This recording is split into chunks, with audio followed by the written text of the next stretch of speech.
Hello दोस्तों, LSL 2.0 में आप सभी का स्वागत है। मैं प्रदीप कुमार आप सभी का स्वागत करता हूं।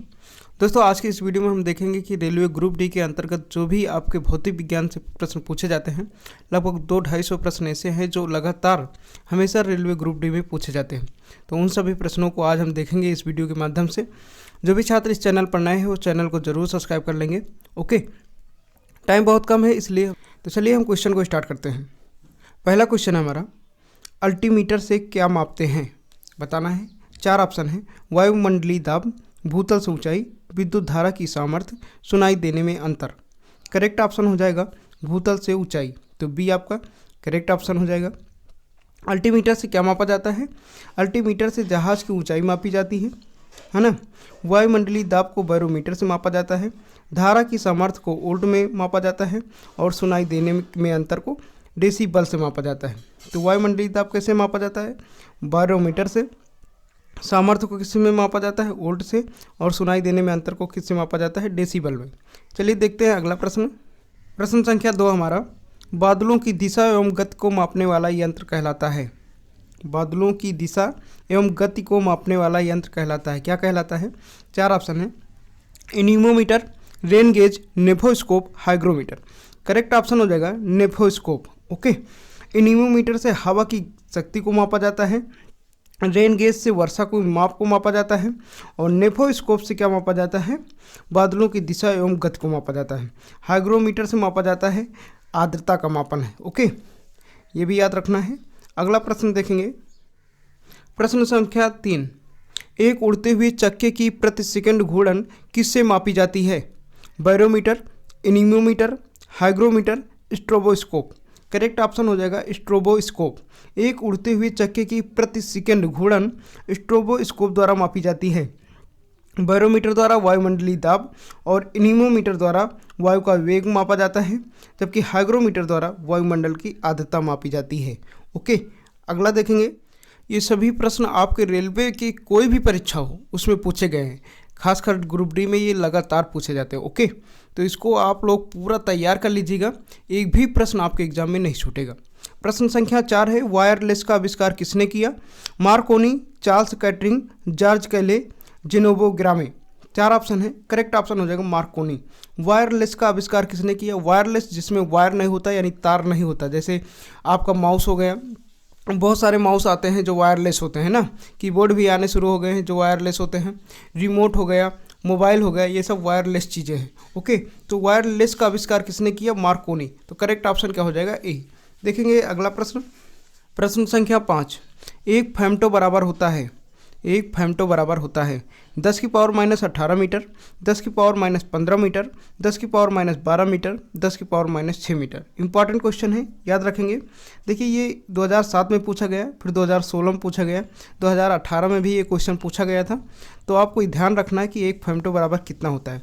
करेक्ट ऑप्शन हो जाएगा 10 की पावर माइनस 15 मीटर। ओके, देख लीजिए यहाँ SI सिस्टम में एक फेम्टो बराबर 10 की पावर माइनस 15 मीटर को दर्शाता है। इसमें मीटर लगा देने से यह फेम्टोमीटर हो जाता है, जिसका मान 10 की पावर माइनस 15 मीटर होता है। अगला प्रश्न, जैसा कि हम बता ही चुके हैं कि ये सभी प्रश्न भौतिक विज्ञान के हैं। ओके, भौतिक विज्ञान से एक भी प्रश्न छूटेगा नहीं अगर आप इस सीरीज को कंप्लीट कर लेते हैं, पूरा वीडियो देख लेते हैं तो एक भी प्रश्न नहीं छूटेगा, ये मैं पूरे विश्वास के साथ कह सकता हूँ आपको। तो आई होप आप पूरा वीडियो देखेंगे और वीडियो के अंत में वीडियो को लाइक करना, अपने दोस्तों के साथ शेयर करना। अगर चैनल पर नए हो, हमारे इस चैनल पर पहली बार आए हो यानी इस वीडियो को पहली बार देख रहे हो, तो चैनल को जरूर सब्सक्राइब कर लेना। प्रश्न संख्या 6 है, एक म्यू मीटर बराबर कितने सेंटीमीटर होता है? ये RRB 2007 में पूछा गया था। 4 ऑप्शन है, 10 की पावर माइनस 6, 10 की पावर माइनस 2, 10 की पावर माइनस 4, इनमें से कोई नहीं। करेक्ट ऑप्शन हो जाएगा 10 की पावर माइनस 4। तो सी आपका करेक्ट ऑप्शन हो जाएगा 10 की पावर माइनस 4। एक म्यू बराबर कितना होता है? 10 की पावर माइनस 4। वैसे तो एक म्यू बराबर होता है 10 की पावर माइनस 6 मीटर। तो ये मीटर को सेंटीमीटर में बदलना है क्योंकि पूछा गया है सेंटीमीटर में, तो इसलिए सेंटीमीटर में बदलेंगे तो 10 की पावर माइनस 4 सेंटीमीटर हो जाएगा। ओके, देखेंगे अगला प्रश्न। प्रश्न संख्या 7, अदिश एक प्रमात्रा है जिसमें परिमाण होता है लेकिन क्या नहीं होता है, ये बताना है। अदिश और सदिश राशियां हम लोग कई बार पढ़ चुके हैं, हाई स्कूल में, इंटर में भी पढ़े हैं, और जो लोग पढ़े होंगे बीएससी किए होंगे उनको भी पता होगा। ओके, तो अदिश और सदिश राशियों से एक क्वेश्चन आपके एग्जाम में बनता है रेलवे ग्रुप डी में। सिंपल क्वेश्चन बनता है, ज़्यादा कठिन क्वेश्चन नहीं बनता है। तो इसमें पूछा गया अदिश एक प्रमात्रा है जिसमें परिमाण होता है लेकिन क्या नहीं होता है, ये बताना है। जैसे इकाई, द्रव्यमान, दिशा, ये सभी। करेक्ट ऑप्शन हो जाएगा आपका दिशा, डायरेक्शन। अदिश एक ऐसी राशि है जिसमें परिमाण तो होता है पर डायरेक्शन नहीं होता है, जबकि सदिश राशियों में परिमाण के साथ साथ डायरेक्शन भी होता है, दिशा भी दिया होता है। ओके, तो आई होप कि अदिश और सदिश राशियां आपको याद हो गई होंगी। इंपॉर्टेंट है और सरल भी है। आगे देखेंगे प्रश्न संख्या 8। एसआई इकाई में लेंस की शक्ति की इकाई क्या है? एसआई से मापा जाता है ना। एसआई इकाई में लेंस की शक्ति की इकाई क्या है, ये बताना है। 4 ऑप्शन है। ऑप्शन ए है वाट, ऑप्शन बी है डायोप्टर, ऑप्शन सी है आप्टर, ऑप्शन डी है मीटर। करेक्ट ऑप्शन हो जाएगा बी, डायोप्टर। तो लेंस की शक्ति को किससे मापा जाता है? डायोप्टर में। एसआई पद्धति में लेंस की शक्ति का एसआई मात्रक होता है डायोप्टर। एक लेंस की शक्ति एक डायोप्टर होती है। एक लेंस की शक्ति एक डायोप्टर होती है जिसकी फोकस दूरी 1 मीटर होती है। इंपॉर्टेंट क्वेश्चन है, आगे देखेंगे। आप इन क्वेश्चनों को कॉपी में नोट भी करते चलें। इंपॉर्टेंट क्वेश्चन है, ये सभी एग्जाम में आपके काम आएंगे। ऐसा नहीं कि रेलवे ग्रुप डी में ही काम आएंगे, एनटीपीसी का देंगे तब भी उसमें काम आएंगे, और भी जितने कंपटीशन लेवल के एग्जाम होते हैं उन सभी में ये भौतिक विज्ञान के क्वेश्चन काम आएंगे। ओके, क्वेश्चन नंबर 9 है जड़त्व अघूर्ण का मात्रक। इंपॉर्टेंट है, जड़त्व अघूर्ण का मात्रक 2009 में आरआरबी में पूछा गया था, कोलकाता में। ओके, किलोग्राम मीटर, किलोग्राम प्रति metre, kilogram metre square, kilogram metre square प्रति मीटर स्क्वायर। ओके, बताना है करेक्ट ऑप्शन क्या हो जाएगा। राइट ऑप्शन हो जाएगा C, kilogram metre square. Okay, जड़त्व अघूर्ण का मात्रक कितना होता है? Kilogram metre square. जड़त्व अघूर्ण का एसआई मात्रक किलोग्राम मीटर स्क्वायर होता है। यह पिंड के द्रव्यमान तथा घूर्णन अक्ष के वर्ग के गुणनफल के बराबर होता है। तो करेक्ट ऑप्शन क्या हो जाएगा? सी। अगला प्रश्न, प्रश्न संख्या 10। न्यूटन प्रति किलोग्राम मात्रक है, बताना है। न्यूटन प्रति किलोग्राम मात्रक है, 2009 में पूछा गया था। त्वरण, बल का, क्षमता का, ऊर्जा का। तो बताना न्यूटन प्रति किलोग्राम किसका मात्रक है? करेक्ट ऑप्शन हो जाएगा त्वरण। तो ये आपका राइट ऑप्शन हो जाएगा। देखिए, त्वरण का मात्रक न्यूटन प्रति किलोग्राम होता है। क्या होता है? न्यूटन प्रति किलोग्राम। त्वरण को एसआई पद्धति का मात्रक है। बल का मात्रक न्यूटन तथा ऊष्मा, कार्य तथा ऊर्जा का मात्रक जूल होता है। ऊष्मा का, कार्य का और ऊर्जा का मात्रक क्या होता है? जूल, सेम होता है। ओके, तो ए जो त्वरण को डिनोट करता है, ए बराबर होता है F/m। क्या होता है? F/m। न्यूटन, F क्या है? बल है, m क्या है? द्रव्यमान है। तो बल का मात्रक न्यूटन हो जाएगा और द्रव्यमान का मात्रक किलोग्राम, यानी न्यूटन प्रति किलोग्राम। चलिए देखते हैं अगला प्रश्न। प्रश्न संख्या 11। एंगस्ट्रॉम को अभिव्यक्त करने की इकाई है।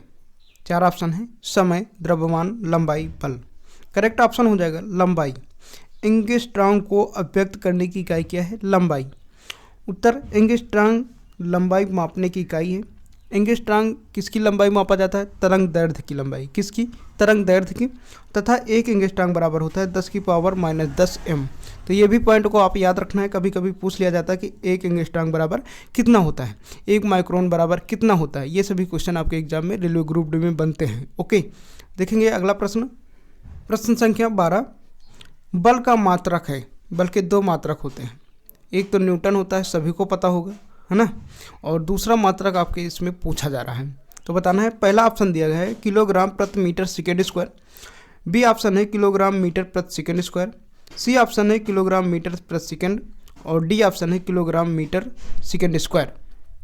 करेक्ट ऑप्शन हो जाएगा बी, किलोग्राम मीटर प्रति सेकेंड स्क्वायर। बल का मात्रक किलोग्राम प्रति मीटर सेकेंड स्क्वायर होता है। तो ध्यान देना, 2 मात्रक होते हैं बल के। अगला देखेंगे। प्रश्न संख्या 13 है। तापमान का एसआई मात्रक है। जूल, केल्विन, वाट, कैलोरी। तो तापमान का एसआई मात्रक सभी को पता होगा, केल्विन होता है ना। इसे -273 सेंटीग्रेड में भी व्यक्त किया जाता है। तो तापमान का मात्रक केल्विन, और इसको किस में डिनोट किया जाता है? -273 सेंटीग्रेड में। तो ये भी पॉइंट को आपको याद रखना है। अगला देखेंगे। ये प्रश्न आपके एग्जाम में बहुत बार पूछा गया है, इसको ध्यान देना। प्रश्न संख्या 14 है। 1 माइक्रोन बराबर होता है कहीं कहीं माइक्रोन भी दिया होगा, दोनों सेम ही है। तो 4 ऑप्शन है आपके सामने, 100 mm, 1000 mm, 0.01 mm या 0.001 mm। करेक्ट ऑप्शन हो जाएगा डी, 0.001 mm। कहीं कहीं आपको ये 10⁻³ mm भी देखने को मिलेगा, तो दोनों सेम है। ओके, करेक्ट ऑप्शन क्या हो जाएगा, 10⁻³ mm। 1 माइक्रोन बराबर कितना होता है, 10⁻³ mm। ओके, आगे देखेंगे प्रश्न संख्या 15, जी की इकाई यूनिट है, जी की इकाई यूनिट है, ये बताना है। न्यूटन मीटर प्रति किलोग्राम, न्यूटन मीटर स्क्वायर प्रति किलोग्राम, न्यूटन मीटर स्क्वायर प्रति किलोग्राम स्क्वायर या न्यूटन स्क्वायर मीटर स्क्वायर प्रति किलोग्राम। तो करेक्ट ऑप्शन हो जाएगा आपका सी, न्यूटन मीटर स्क्वायर प्रति किलोग्राम स्क्वायर। ओके, जी क्या है, गुरुत्वाकर्षण नियतांक, आपने पढ़ा होगा, बहुत बार पढ़ा होगा। कैपिटल जी क्या है, गुरुत्वाकर्षण नियतांक, जिसका मान होता है 6.67 इंटू 10⁻⁻11। ओके, आगे देखेंगे प्रश्न संख्या 16, एक एंगस्ट्रॉम क्या मापता है, बताना है। एक एंगस्ट्रॉम क्या मापता है, हमने बता दिया है। 4 ऑप्शन है, आवृत्ति, तरंगदैर्ध्य, आवर्तकाल, समय। सभी को पता होगा, बहुत पूछा जाता है रेलवे, 2009 में पूछा गया, 2008 में पूछा गया। करेक्ट ऑप्शन हो जाएगा तरंगदैर्ध्य। ओके, तरंगदैर्ध्य का मात्रक एंगस्ट्रॉम होता है। आवृत्ति का मात्रक क्या होता है, आवर्तकाल का मात्रक क्या होता है, समय का मात्रक क्या होता है, ये सब आप कमेंट बॉक्स में बताइए। ओके, बहुत ईजी है। प्रश्न संख्या 17, एनीमोमीटर का उपयोग मापने में किया जाता है, तो बताना है एनीमोमीटर का उपयोग क्या मापने में किया जाता है। पवन की दिशा, पवन का वेग, पवन की दाब प्रवणता और पवन की गति एवं बल। करेक्ट ऑप्शन हो जाएगा पवन का वेग, पहले ही क्वेश्चन में हम लोगों ने पढ़ लिया था, पवन का वेग, बी आपका करेक्ट ऑप्शन हो जाएगा। देखिए यहाँ दिया हुआ है एनीमोमीटर का उपयोग पवन का वेग मापने में किया जाता है। आगे देखेंगे दोस्तों, अगर इस वीडियो का आपको PDF चाहिए तो PDF डिस्क्रिप्शन में मिल जाएगा, या फिर आप हमारा टेलीग्राम चैनल ज्वाइन कर लीजिए। टेलीग्राम चैनल का लिंक भी डिस्क्रिप्शन में मिल जाएगा, वहाँ हम इस वीडियो का PDF शेयर कर देंगे। ओके, आप इजीली तरीके से डाउनलोड कर पाएंगे। आप PDF तभी डाउनलोड कर पाएंगे जब आपने चैनल को सब्सक्राइब किया होगा। ओके, तो अगर आपने चैनल को सब्सक्राइब कर लिया है तो जल्दी से PDF डाउनलोड कर लीजिए। प्रश्न संख्या 18 है, टैकोमीटर वह उपकरण है जिससे मापा जाता है, बताना है। टैकोमीटर वह उपकरण है जिससे मापा जाता है। 4 ऑप्शन है, तापक्रम, प्रवाह, दाब, चाल। राइट ऑप्शन हो जाएगा चाल, डी आपका करेक्ट ऑप्शन हो जाएगा। देखिए यहाँ दिया हुआ है कि टैकोमीटर से किसी वाहन की चाल को मापा जाता है। ऑटोमोबाइल के डैशबोर्ड में टैकोमीटर का बहुत प्रयोग होता है। ऑटोमोबाइल यानी दोपहिया में देखिए आप, जो जिससे आप स्पीड बढ़ाते हैं तो उसमें लिखता जाता है ना कि आप 40 पे चल रहे हैं या 50 पे चल रहे हैं या 60 पे चल रहे हैं, उसी को टैकोमीटर से बोला जाता है। वही टैकोमीटर चाल मापता है। ओके, पहिए से टैकोमीटर चाल मापता है। टैकोमीटर यंत्र से वायुयानों या मोटरों की भी गति मापी जाती है, जो जहाज में भी टैकोमीटर का प्रयोग होता है। आगे देखेंगे प्रश्न संख्या 19 है, किसी हवाई जहाज की ऊंचाई मापने के लिए प्रयुक्त उपकरण है। इंपॉर्टेंट है, 2008 में भी पूछा गया था, 2016 में पूछा गया था। किसी हवाई जहाज की ऊंचाई मापने के लिए प्रयुक्त उपकरण है। Altimeter, anemometer, oximeter, barometer. Correct option हो जाएगा अल्टीमीटर। अल्टीमीटर से क्या मापा जाता है, जहाज की ऊंचाई, यानी पृथ्वी धरातल से जहाज कितनी ऊंचाई पर उड़ रहा है उसको किससे मापा जाता है, अल्टीमीटर से। तो याद रखेंगे, ये आपका करेक्ट ऑप्शन हो जाएगा। देखिए अल्टीमीटर एक प्रकार का यंत्र होता है जिससे हवाई जहाज की ऊंचाई तथा पानी के अंदर स्थित किसी पिंड की गहराई भी मापी जाती है। जैसे मान लीजिए पानी के अंदर कोई यंत्र छोड़ा गया, वो कितनी गहराई पर गया है उससे भी अल्टीमीटर से मापा जाता है। तो ये भी आपको याद रखना है। देखेंगे अगला प्रश्न, प्रश्न संख्या 20 है, शून्य में स्वतंत्र रूप से गिरने वाली वस्तुओं की क्या होता है, ये बताना है। मतलब शून्य में स्वतंत्र रूप से कोई वस्तु गिर रही है तो उसका क्या समान होगा, ये पूछा जा रहा है। कहने का मतलब यही है कि अगर कोई वस्तु ऊंचाई से स्वतंत्र रूप में छोड़ी जाए तो उसका क्या समान होगा। मान लीजिए 2 वस्तु गिराई जाती हैं ना, तो उसको स्वतंत्र रूप से छोड़ा जाता है तो क्या समान होगा। करेक्ट ऑप्शन क्या हो जाएगा, 4 ऑप्शन है, समान गति, समान वेग, समान त्वरण और समान बल। तो राइट ऑप्शन हो जाएगा समान त्वरण, तो सी आपका करेक्ट ऑप्शन हो जाएगा। शून्य में स्वतंत्र रूप से गिरने वाली वस्तुओं में समान त्वरण। ओके, त्वरण जी का मान कितना होता है, जी 9.8 मीटर प्रति सेकंड स्क्वायर। जी क्या है, गुरुत्वाकर्षण हो ना, नियतांक। तो कैपिटल जी होता है, जी क्या है, गुरुत्वाकर्षण, ग्रेविटेशन। और क्योंकि वे पृथ्वी के गुरुत्व के अधीन गतिशील होते हैं, तो ये भी याद रखना, ये स्मॉल जी का मान है और कैपिटल जी का मान होता है 6.67 इंटू 10⁻11। तो ये भी याद रखना है, कई बार ये भी आपके एग्जाम में पूछा गया है। देखेंगे अगला प्रश्न, प्रश्न संख्या 21, आवेग माप है, बताना है आवेग माप है द्रव्यमान का, गति की प्रमात्रा का, वेग का, भार का। देखिए ये 2006 में ही नहीं 2018 में भी पूछा गया था। ओके, इससे संबंधित क्वेश्चन भी पूछे जाते हैं जो न्यूमेरिकल के होते हैं, लगाने होते हैं। ओके, तो इसको ध्यान देना आपको कि आवेग माप है किसका, करेक्ट ऑप्शन हो जाएगा भार का, यानी डी आपका करेक्ट ऑप्शन हो जाएगा। ओके, किसका मात्रक है, भार का। देखिए आवेग वस्तु बल की क्रिया का मात्रक होता है, किसका, बल की क्रिया का मात्रक होता है। यह आरोपित बल तथा उसके समय के गुणनफल के बराबर होता है। जितने समय तक के लिए बल कार्यरत रहता है, अर्थात आवेग बराबर होता है बल गुणे समय अंतराल, यानी किसी वस्तु पर जब कोई बल लगाया जाता है तो कितने समय तक ये बल कार्य करता है, उसी को गुणनफल को क्या कहा जाता है, बल गुणे अंतराल को क्या कहा जाता है, आवेग। ओके, देखेंगे अगला प्रश्न, प्रश्न संख्या 22 है, रेखीय संवेग संरक्षण बराबर होता है। 2006 में पूछा गया, 2016 के एनटीपीसी में पूछा गया, तो ये 2018 में भी जो रेलवे ग्रुप डी का एग्जाम हुआ था उसमें भी पूछा गया था ये। ओके, तो बताना है कि रेखीय संवेग संरक्षण के बराबर होता है न्यूटन के प्रथम नियम, न्यूटन के द्वितीय नियम, न्यूटन के तृतीय नियम, इनमें से कोई नहीं। करेक्ट ऑप्शन हो जाएगा इनमें से कोई नहीं। रेखीय संवेग संरक्षण न्यूटन के तृतीय तथा तृतीय नियम, द्वितीय तथा तृतीय नियम दोनों के योग से निकल कर आता है। रॉकेट के ऊपर जाने का सिद्धांत भी संवेग संरक्षण पर आधारित है। तो ये भी याद रखना कि रॉकेट के ऊपर जाने का भी सिद्धांत किससे संबंधित है, संवेग संरक्षण सिद्धांत पर आधारित है। ओके, आगे देखेंगे, प्रश्न संख्या है 23, 2 न्यूटन सेकेंड संवेग, ओके 2 न्यूटन सेकेंड संवेग वाले और 3 किलोग्राम वाले पिंड की गतिज ऊर्जा है। तो ये न्यूमेरिकल आ गया।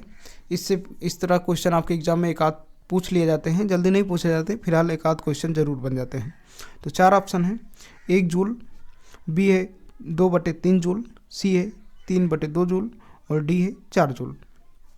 क्योंकि ऊर्जा का मात्रा क्या होता है, जूल होता है ना।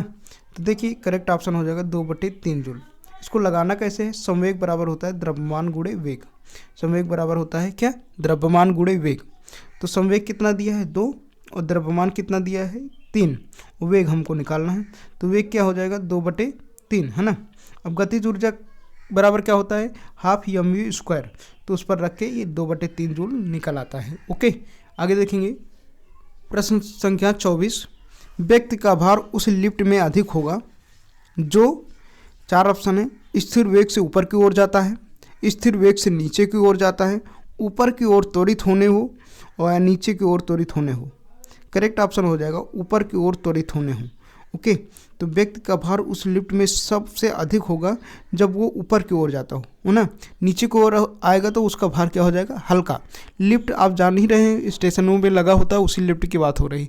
जब व्यक्ति उस पर बैठा रहेगा, लिफ्ट पर चढ़ जाएगा और वो लिफ्ट ऊपर की ओर जाएगा, तब उसका ज़्यादा भार वजन दिखाई देगा। ओके, करेक्ट ऑप्शन क्या हो जाएगा, सी। ओके, आगे देखेंगे, प्रश्न संख्या 25 है, यदि पृथ्वी के उपग्रह की कक्षा दीर्घवृत्ताकार होती, यदि पृथ्वी के उपग्रह की कक्षा दीर्घवृत्ताकार होती तो दीर्घवृत्त का तल बताना है कभी कभी पृथ्वी की केंद्र की ओर हो जाता, पृथ्वी के केंद्र से नहीं जाता, पृथ्वी के केंद्र से जाता है, पृथ्वी पर गिर जाएगा। करेक्ट ऑप्शन हो जाएगा पृथ्वी के केंद्र से जाता है। यदि पृथ्वी के उपग्रह की कक्षा दीर्घवृत्ताकार होती तो दीर्घवृत्त का तल पृथ्वी के केंद्र से जाता। तो सी आपका करेक्ट ऑप्शन होगा। आगे देखेंगे, प्रश्न संख्या 26, सरल आवर्त गति SHM सिंपल हार्मोनिक मोशन से गुजरने वाले कण के लिए वेग को विस्थापन के मुकाबले में आलेखित किया जाता है। वक्र होगा, एक दीर्घवृत्त होगा, एक सीधी रेखा होगी, एक परवलय होगा या एक वृत्त होगा। करेक्ट ऑप्शन हो जाएगा ए, एक दीर्घवृत्त होगा। ओके, सरल आवर्त गति SHM, इसका मतलब होता है सिंपल हार्मोनिक मोशन, इसी का इंग्लिश रूप है। तो गुजरने वाले कण के लिए वेग को विस्थापन के मुकाबले में आलेखित किया जाता है। वक्र होगा, एक दीर्घवृत्त वक्र होगा। ओके, आगे देखेंगे, प्रश्न संख्या 27, रॉकेट किस सिद्धांत पर कार्य करता है? बताना है रॉकेट किस सिद्धांत पर कार्य करता है। ऊर्जा संरक्षण, बर्नौली प्रमेय, एवोगाद्रो परिकल्पना, संवेग संरक्षण। करेक्ट ऑप्शन हो जाएगा संवेग संरक्षण। ओके, तो डी आपका करेक्ट ऑप्शन हो जाएगा। रॉकेट संवेग संरक्षण सिद्धांत पर कार्य करता है। रॉकेट से गैस अत्यधिक वेग से पीछे की ओर निकलती है तथा रॉकेट को आगे की ओर बढ़ने के लिए आवश्यक संवेग प्रदान करती है ना। तो आगे देखेंगे प्रश्न संख्या 28, कालीन से धूल हटाते समय इसको अचानक झटका देते हैं अथवा छड़ी से पीटते हैं, इसका कारण है। 4 ऑप्शन हैं। विराम के जड़त्व में धूल अपना स्थान जमा लेती है तथा कालीन से धूल तभी हटती है जब कालीन में गति प्रदान की जाए। बी है गति का जड़त्व धूल को अलग करता है। ऑप्शन सी है झटका धूल तथा कालीन के बीच संसंजन बल से युक्त प्रदान करता है और धूल दूर हो जाती है। और डी ऑप्शन है उपयुक्त में से कोई नहीं। करेक्ट ऑप्शन हो जाएगा ए, विराम के जड़त्व में धूल अपना स्थान जमा लेती है तथा कालीन से धूल तभी हटती है जब कालीन में गति प्रदान की जाए। ओके, कालीन मतलब जानते हैं जैसे कोई चादर उदर घर में होता है तो कुछ दिन रखा रहता है तो उसमें धूल क्या होता है, जमा हो जाता है। तो जब उसको हम जोर से झटका देते हैं तब वो धूल निकलता है, तो वही है, ये आपका करेक्ट ऑप्शन होगा। आगे देखेंगे प्रश्न संख्या 29 नंबर है, अश्व यदि एकाएक चलना प्रारंभ करते तो अश्वारोही के गिरने की आशंका का कारण है। अश्व मतलब घोड़ा, घोड़ा पर बैठा व्यक्ति क्यों गिर जाता है जब घोड़ा अचानक चल देता है। तो जड़ता घूर्ण, द्रव्यमान का संरक्षण नियम, विश्राम जड़त्व, गति का तीसरा नियम। करेक्ट ऑप्शन हो जाएगा सी, विश्राम जड़त्व। अश्व यदि एकाएक चलना प्रारंभ कर दे तो अश्वारोही के गिरने की आशंका का कारण विश्राम जड़त्व होता है। याद रखना करेक्ट ऑप्शन क्या हो जाएगा, सी। आगे देखेंगे प्रश्न संख्या 30, किसने कहा है एक पिंड विरामावस्था में तब तक रहेगा जब तक कि बाहरी बल पिंड पर कार्य नहीं करता। 4 ऑप्शन है, आइंस्टीन, आर्किमिडीज, गैलीलियो, न्यूटन। तो ये किसने को बताया था, न्यूटन ने बताया था। तो डी आपका करेक्ट ऑप्शन हो जाएगा। किसने कहा है कि एक पिंड विरामावस्था में तभी तक रहेगा जब तक कि बाहरी बल कोई कार्य नहीं करता उस पिंड पर। न्यूटन ने बताया कि यदि कोई वस्तु गतिशील है तो वह गतिशील रहेगी और यदि स्थिर है तो वो स्थिर रहेगी जब तक उस पर कोई बाहरी बल ना लगाया जाए। इसे न्यूटन का स्थैतिक जड़त्व कहा जाता है। प्रश्न संख्या 31 है, किसी ऊंचाई से पृथ्वी की ओर स्वतंत्र पूर्वक गिर रही वस्तु एक समान से गिरती है ना। तो गति के द्वारा, त्वरण के द्वारा, वेग के द्वारा, प्रतिरोध के द्वारा। तो ये कई बार पूछा गया है, इंपॉर्टेंट क्वेश्चन है। 7 और 2016 में भी पूछा गया है कि किसी ऊंचाई से पृथ्वी की ओर स्वतंत्रता पूर्वक गिर रही वस्तु एक समान से गिरती है, यानी एक समान रूप से गिरती है ना। किसके द्वारा, त्वरण के द्वारा। तो बी आपका करेक्ट ऑप्शन हो जाएगा। देखिए, वेग परिवर्तन की दर को क्या कहा जाता है, त्वरण कहा जाता है। किसी ऊंचाई से पृथ्वी की ओर स्वतंत्रता पूर्वक गिर रही वस्तु का वेग क्रमशः बढ़ता जाता है, किंतु इस वृद्धि की दर अर्थात त्वरण समान रहती है। पृथ्वी की ओर गिरने वाली किसी भी वस्तु का वेग 9.8 मीटर प्रति सेकंड की समान दर से त्वरण से बढ़ता है। प्रश्न संख्या 32, एक समान आयतन के लकड़ी तथा लोहे के गोले को h ऊंचाई से एक साथ गिराई जाए तो गिरेगी, दोनों गिरेगी कुछ अंतर पर एक साथ, पहले लोहे की फिर लकड़ी की, इनमें से कोई नहीं। देखिए, अगर एक समान कोई वस्तु ऊंचाई से है ना, इस ऊंचाई से यानी कोई भी ऊंचाई से गिराई जाती है, एक लकड़ी का होता है एक लोहे का होता है, तो बताना है कि दोनों समान रूप से गिरेगी या अंतर पर गिरेगी। ओके, करेक्ट ऑप्शन क्या हो जाएगा, एक साथ गिरेगी। क्या हो जाएगा, एक साथ गिरेगी। देखिए, लकड़ी तथा लोहे के गोले को एक साथ गिराने पर गुरुत्वीय त्वरण का मान दोनों का बराबर होता है। ओके, यदि हवा का प्रतिरोध नगण्य है, यानी वहाँ हवा क्या है, शून्य है, या आपका कह सकते हैं कि वहाँ निर्वात है। ओके, तो दोनों गोले पृथ्वी पर एक साथ गिरेंगे। यदि निर्वात नहीं है या हवा का वेग शून्य नहीं है तो लोहे वाला पहले गिरेगा और लकड़ी वाला बाद में गिरेगा। तो ऐसा हो सकता है। आगे देखेंगे प्रश्न संख्या 33 है, समुद्री पानी में जहाज नदी के पानी की अपेक्षा आसानी से तैरता है, क्यों? बताना है। क्योंकि देखिए, कहने का मतलब ये है कि जो समुद्री पानी होता है उसमें जहाज आसानी से तैर जाता है उसकी अपेक्षा जो नॉर्मल पानी वाला नदी होता है। तो ये बताना है क्यों। समुद्र का पानी भारी होता है। समुद्र का पानी जहाज के ऊपर की ओर बल लगाता है। समुद्र का पानी खारा होता है। समुद्र के पानी का घनत्व तो अधिक होता है। करेक्ट ऑप्शन हो जाएगा समुद्र के पानी का घनत्व तो अधिक होता है, तो डी आपका करेक्ट ऑप्शन हो जाएगा। ओके, इंपॉर्टेंट क्वेश्चन है, देखेंगे अगला प्रश्न। एक बार मैं फिर कह रहा हूँ कि इसका पीडीएफ आप लोग जरूर डाउनलोड कर लेना। पीडीएफ जो लोग डाउनलोड नहीं कर पा रहे हैं या नहीं हो रहा है तो कमेंट में आप बताइएगा, हम आपको डाउनलोड करने का तरीका भी बता देंगे। ओके, तो जल्दी से आप लोग पीडीएफ डाउनलोड कर लीजिएगा। हाँ, पीडीएफ उन्हीं से डाउनलोड होगा जो चैनल को सब्सक्राइब किए होंगे। ओके, 34 नंबर है, निम्नलिखित में से कौन सी भौतिक राशि है जो मात्रा में वृद्धि के बाद भी अप्रभावित रहती है। तो बताना है कि कौन सी भौतिक राशि है जो मात्रा में वृद्धि के बाद भी अप्रभावित रहती है। आयतन, भार, द्रव्यमान, घनत्व, तो डी आपका करेक्ट ऑप्शन हो जाएगा।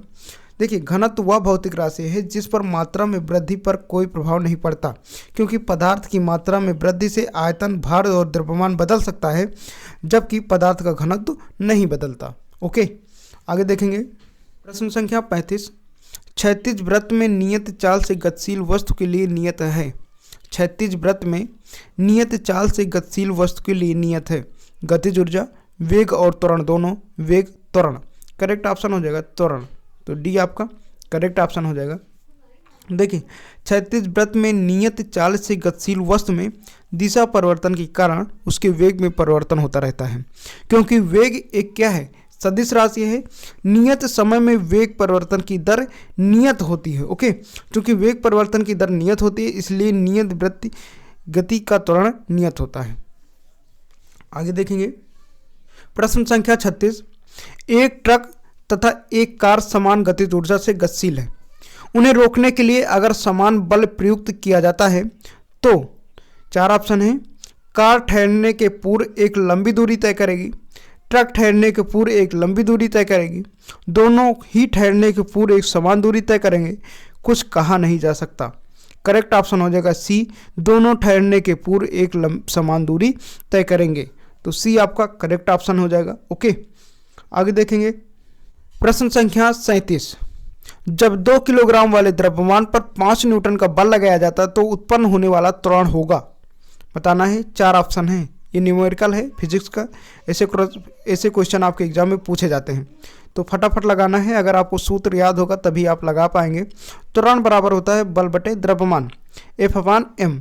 तो बल कितना दिया है 5 न्यूटन और द्रव्यमान कितना दिया है 2 किलोग्राम, तो इसको वो करेंगे तो हल करेंगे तो 2.5 मीटर प्रति सेकेंड स्क्वायर होगा। ओके, तो करेक्ट ऑप्शन क्या हो जाएगा ए। आगे देखेंगे प्रश्न संख्या 38 है। एक साइकिल चालक जब मोड़ लेता है तब अंदर की तरफ लटकता है, जबकि कार चालक उसी मोड़ पर बाहर की ओर धकेला हुआ महसूस करता है। क्या रीजन है, कारण क्या है। 4 ऑप्शन है। कार साइकिल से भारी होती है, कार के 4 और साइकिल के 2 पहिए होते हैं, साइकिल सवार और कार का चालक दोनों ही केंद्रीय बल महसूस करते हैं, दोनों की चाल में अंतर होता है। इसका करेक्ट ऑप्शन हो जाएगा साइकिल सवार और कार चालक दोनों ही केंद्रीय बल महसूस करते हैं। ओके, तो जो हल्का वजन से कोई मतलब नहीं है, तो साइकिल सवार और कार चालक दोनों ही केंद्रीय बल है ना, सेंट्रल फोर्स महसूस करते हैं। आगे देखेंगे प्रश्न संख्या 39। एक अंतरिक्ष यात्री पृथ्वी तल की तुलना में चंद्र तल यानी चंद्रमा पर अधिक ऊंचाई छलांग लगा सकता है, क्योंकि 4 ऑप्शन है। वह चंद्रमा पर भारहीन होता है, चंद्रमा पर कोई वातावरण नहीं होता है, चंद्र तल पर गुरुत्वाकर्षण बल पृथ्वी की तुलना में अल्प होता है यानी कम होता है, चंद्रमा पृथ्वी से छोटा होता है। करेक्ट ऑप्शन हो जाएगा सी, चंद्रमा पर गुरुत्वाकर्षण बल पृथ्वी की तुलना में अल्प होता है, यानी ये कितना होता है 1/6 भाग होता है। कोई वस्तु यहाँ 6 किलो के है तो चंद्रमा पर कैसा महसूस होगा, वो 1 किलो का है ना, तो 6वां भाग होता है, तो इसलिए क्या होता है कि वहाँ ऊंचाई लगाना आसान होता है। वहाँ एक बार उलट जाओ तो काफ़ी ऊंच जाओगी, है ना। पुलिस की भर्ती में अगर ऊंचाई छलांग मारने को कह दिया जाए तो चंद्रमा पर ज़्यादा सही रहेगा। आगे देखते हैं प्रश्न संख्या है 40। कोई वस्तु अधिकतम भारशील हो जाती है, कहाँ पर कोई वस्तु अधिकतम भारशील हो जाती है, वायु में, जल में, हाइड्रोजन में, निर्वात में। करेक्ट ऑप्शन हो जाएगा निर्वात में, तो डी आपका करेक्ट ऑप्शन हो जाएगा। किसी वस्तु का भार mg होता है, वस्तु पर उत्प्रेक्षण बल कार्य करने की दशा में आभासी भार कम हो जाता है। निर्वात में कोई उत्प्रेक्षण बल न लगने के कारण भार अधिकतम हो जाता है। तो करेक्ट ऑप्शन क्या हो जाएगा? डी। प्रश्न संख्या 41, कार के स्टीयरिंग में शामिल है। स्टीयरिंग मतलब जो हैंडल होता है। 4 ऑप्शन है। एक एकल बल, 2 बल जो एक ही दिशा में कार्य करते हैं, 2 बल जो अलग अलग रेखाओं और लाइनों पर तथा विपरीत दिशाओं में कार्य करते हैं, बलों का एक युग्म जो विपरीत दिशाओं में तथा उसी रेखा लाइन पर कार्य करता है। करेक्ट ऑप्शन हो जाएगा बल का एक युग्म जो विपरीत दिशाओं में तथा उसी रेखा लाइन पर कार्य करता है। तो डी आपका करेक्ट ऑप्शन होगा। प्रश्न संख्या 42 है, वह कौन सा बल है जिसके कारण पिंड धरती के केंद्र की ओर खींचा चला आता है? तो सभी को पता होगा। 4 ऑप्शन है। गुरुत्वाकर्षण, द्रव्यमान, संवेग, आवेगी बल। करेक्ट ऑप्शन हो जाएगा गुरुत्वाकर्षण। तो ए आपका करेक्ट ऑप्शन हो जाएगा। वह कौन सा बल है जिसके कारण कोई भी वस्तु अगर हम ऊपर को फेंकते हैं तो नीचे डायरेक्ट आता है, ऊपर क्यों नहीं चला जाता? दैट इज कॉल्ड गुरुत्वाकर्षण बल। किसने दिया था ये सिद्धांत? न्यूटन ने। तो ए आपका करेक्ट ऑप्शन हो जाएगा। देखिए, गुरुत्वाकर्षण बल के कारण ही कोई पिंड धरती के केंद्र की ओर खींचा चला आता है ना। न्यूटन द्वारा गुरुत्वाकर्षण बल से संबंधित नियम का प्रतिपादन किया था।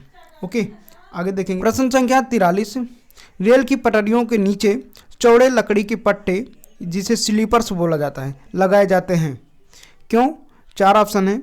साग ए साबर के रूप में कार्य करने के लिए, फिश प्लेट्स को ठीक करने से बैठाने के लिए, और पटरियों को समांतर रखने के लिए, और गाड़ी द्वारा उत्पन्न दबाव को कम करने के लिए। करेक्ट ऑप्शन हो जाएगा डी, गाड़ी द्वारा उत्पन्न दबाव को कम करने के लिए।